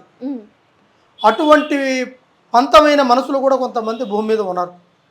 అయితే ఈ చదువు ఏంటంటే వాడు ఎదుగుదలకి కారణం. చదువుతూ కొంతమంది ఆ చదువును గుర్తు పెట్టుకోలేకుండా చాలా వరకు ఇబ్బంది పెట్టుకుంటూ ఉంటారు. అంటే జ్ఞాపక శక్తిని కోల్పోతుంటారు. చదువుంది చదివినట్టుగా గుర్తుంచుకుంటే రేపు జరగబోయేదాన్ని కూడా దృష్టిలో పెట్టుకొని ఈరోజు వాడు చేయగలుగుతాడు, చదవగలుగుతాడు. ఆన్సర్ అడిగినప్పుడు, క్వశ్చన్ అడిగినప్పుడు ఆన్సర్ చెప్పగలుగుతాడు. అది 100% జరుగుతుంది. అదేవిధంగా ఈ ఒక్క చదువుతో పాటు వాళ్ళు ఉద్యోగం చేయాలి అనే ఒక లక్ష్యం తీసుకొని పెద్ద చదువులు, దీంట్లో ఐఏఎస్ కావచ్చు, ఐపీఎస్ కావచ్చు, డాక్టర్ కోర్స్ కావచ్చు, ఇంజనీరింగ్ కోర్స్ కావచ్చు, సాఫ్ట్వేర్ కావచ్చు, తర్వాత చిన్న చిన్న ఉద్యోగస్తులు అంటే గవర్నమెంట్ ఉద్యోగస్తులు అంటే మున్సిపాలిటీ కాడి నుంచి పెద్ద పెద్ద ఉద్యోగులతో వరకు ఎంతవరకు ఎదిగిన వాళ్ళు ఉన్నారు. కష్టపడి చదువుకుంటూ వచ్చిన వాళ్ళు ఉన్నారు. కష్టము పడుకోకుండా చదవకుండా పైన ఎదుగుకుంటూ వాళ్ళు డబ్బును పెట్టుబడి పెట్టుకుంటూ వచ్చి ఆ ఒక ఉద్యోగంలో చేరిన వాళ్ళు ఉన్నారు. ఇట్లా చాలామందికి ఉద్యోగం ముఖ్యంగా అవసరం వాళ్ళకి. అయితే వీళ్ళకి ఏంటంటే చదువుతూ జ్ఞాపకం శక్తి మర్చిపోవడము, చదువు మీద ఇంట్రెస్ట్ లేకుండా పోవడం, పిల్లలకి చదివినా గుర్తుండకపోవడము, చదువు అంటేనే వాళ్ళకి చిరాకు పుట్టడము, ఇట్లా కొంతవరకు చదువుని కొంచెం దూరం చేసుకుంటూ పోతున్నారు కొంతమంది పిల్లలు. కొంతమందికి అయితే దాన్ని చదవాలనే తాపత్రత ఎక్కువగా పెట్టుకొని చదువు కోసం చాలా దూరం వెళ్తుంటారు. ఈ ఊర్లో చదివితే బాగుంటుందో, ఆ కాలేజీలో చదువుకుంటే బాగుంటుంది, వేరే ఊరు కాలేజీలో మంచిగా ఉంది, సీట్ వస్తే బాగుంటుంది అక్కడ అనుకొని చదువు మీద ఇంట్రెస్ట్తో చదివే వాళ్ళకి ఉంటుంది. వాళ్ళకి సడన్గా సీట్ రావడం జరుగుతుంది. ఆ మంచి ర్యాంకుతో వచ్చిన వాళ్ళకి సీట్ రాకుండా పోవడం జరుగుతుంటుంది. ఎటు జరిగినా కూడా వాడు చదవాలనుకున్నది మాత్రం మైండ్లో ఫిక్స్ అయిపోయి ఉంటాడు. కానీ అంత దూరం వచ్చిన వాడు ఉద్యోగం కాడికి రాగానే మనసు డౌన్ అయిపోతుంది. ఈ ఉద్యోగం అనేది వాడి జీవనాధారం, చదువు అనేది వాడికి మూడో నేత్రం, జీవనాధారానికి ముందు కారణం. వీడి వెతుకుదలకు కారణం చదువు. అదే లేకపోతే వీడు ఏ పని చేసినా కూడా సంతోషంగా ఉండడు. రెండోది, చదువు లేనివాడు కూడా కష్టపడి కూలి పని చేసుకొని 10 రూపాయలు నిలబెట్టుకున్నాడు ఉన్నాడు. ఈ రోజుల్లో ఐఏఎస్, ఐపీఎస్ పెద్ద పెద్ద చదువులలో కూడా గుర్తులేని విషయాలు కూడా పనిచేసేవాడికి కూడా అటువంటి ఆలోచనలు వచ్చే అవకాశాలు ఉన్నాయి. అయితే ఏదైనా సరే గురువు లేని ఇచ్చే గుడ్డి ఇచ్చా, ప్రతి ఒక్కదానికి గురువు ఉంటాడు. ఆ గురువు చెప్పినట్టుగా చదువుకొని ఆ తల్లిదండ్రులు చెప్పిన మాట ఎన్నుకొని ఉంటే ఆ చదువు ఖచ్చితంగా వాడికి సరస్వతి దేవి నేలక మీద కూర్చుంటుంది. వాడు భవిష్యత్తులో ముందుకు వస్తాడు. అదేవిధంగా ఉద్యోగం అనే ఒక సంకల్పాన్ని దృఢంగా పెట్టుకొని దాన్ని సాధించాలి. ఎన్ని కష్టాలు వచ్చినా ఎనుదిరకకుండా ముందడుగు వేయాలి. దాన్ని సాధించి కుటుంబాన్ని పోషించాలి. రేపు నీకు మ్యారేజ్ అయినా నీ కుటుంబాన్ని నిలబెట్టుకోవాలంటే ఉద్యోగం ప్రతి ఒక్క మనిషిలో ఇంపార్టెంటు. అది స్త్రీలకైనా కావచ్చు, పురుషుడికైనా కావచ్చు, ఎవరికైనా అది నిత్య జీవితంలో ఉన్న ప్రక్రియ. దాన్ని ఎవ్వరూ దుర్వినియోగం చేసుకోవద్దు. అలాగ బతుకు తెరువును కూడా ఉద్యోగం మంచిగా చేస్తూ చెడు అలవాట్లకి, చెడు ఆలోచనలకు పోయి జరుగుతున్న ఉద్యోగాన్ని పోగొట్టుకొని, జరుగుతున్న సంపాదనని పోగొట్టుకొని ఖాళీగా కూర్చొని బాధపడే వాళ్ళు కూడా చాలామంది ఉన్నారు. వాళ్ళ గురించి ఆ ఇంట్లో పేరెంట్స్ ఎంతమందో ఏడుస్తున్నారు. వాళ్ళ ఎవరిని ఇబ్బంది పెట్టమాకండి. ఎవరైనా సరే కష్టాన్ని నమ్ముకున్నవాడు, ఎప్పటికీ నారు పోసిన వాడు దేవుడిని నీరు పోయకుండా పోడు. ఈరోజు కష్టం వచ్చిందని రేపు సంతోషం వచ్చిందని ఆలోచన కాదు. కష్టం వచ్చినప్పుడు దాని విలువ తెలుసుకున్నవాడు ఆ కష్టాన్ని ఎదుర్కోగలుగుతాడు. ఆనందం, సంతోషం వచ్చినప్పుడు ఆ ఆనందానికి, సంతోషానికి ఎలా దగ్గర కావాలనుకున్నవాడు కంపల్సరీగా దానికి దగ్గర అవుతాడు. ఈ రెండింటి మధ్యలో మనిషి చెప్పుడు మాటలకి కనెక్ట్ అయిపోయి ఉంటాడు. అవి మాత్రం పట్టించుకోవద్దు. వాటిని బట్టి మీ జీవితంలో మీరు దాన్ని దూరం చేసుకున్నట్టుగా అవుతుంది. రేపు జరగబోయే ఒక మంచితనం కోసం, మంచి జీవితం కోసం మీరు పోరాడాలి, కష్టపడాలి. ప్రతి ఒక్క మనిషిలో ఉన్నది. ఈరోజు తల్లిదండ్రులు ఉండొచ్చు, ఉండకపోవచ్చు. రేపు నీ భార్య నీ అమ్మటే ఉండొచ్చు, ఉండకపోవచ్చు. రేపు నీ భర్త నీ అమ్మటే ఉండొచ్చు, ఉండకపోవచ్చు. నీ అన్నదమ్ముడు, నీ సహోదరుడు ఉండొచ్చు, ఉండకపోవచ్చు. అదే నీ సొంత కాళ్ళ మీద నువ్వు నిలబడి సంపాదించుకునే సాయశక్తుల ప్రయత్నం ఉంటే ఒకడి మీద ఆధారపడే పని నీకు కంపల్సరీగా ఉండదు. అటువంటి ప్రక్రియని మీరు కంపల్సరీగా ఆలోచించాల్సిన విషయం ఇది. ఒక ఉద్యోగం, ఒక చదువు, ఒక జీవితము, ఒక పట్టుదలతో చేయాల్సిన ప్రక్రియని మీరు వృధా చేయొద్దు. కాలం వృధా చేయకూడదు. ఈరోజు డబ్బు వృధా చేసినా రేపు సంపాదించుకుంటాం. సమయం పోయిన తర్వాత ఆ సమయం తిరిగి రాదు. ఆ సమయాన్ని కేటాయించాలి. దాన్ని ఏ విధమైన ప్రయత్నం చేయాలో ఆ విధమైన ప్రయత్నం చేసుకోవాలి. ఇటువంటి సమస్యలు ఎవరికైనా ఉండుంటే కంపల్సరిగా ఒక్కసారి నన్ను సంప్రదించండి. ఈ కింద కనబడే కాంటాక్ట్ నెంబర్ ఒకసారి కాంటాక్ట్ అయితే కంపల్సరిగా మీకు సరైన భవిష్యత్తును అందించి మీకు ఎటువంటి ప్రాబ్లం ఉన్నా దాన్ని పరిష్కారం చేసి మీ జీవనాధారానికి ఒక మంచి దారి కనపడే మార్గాన్ని నేను కంపల్సరిగా వెల్లడిస్తున్నాను.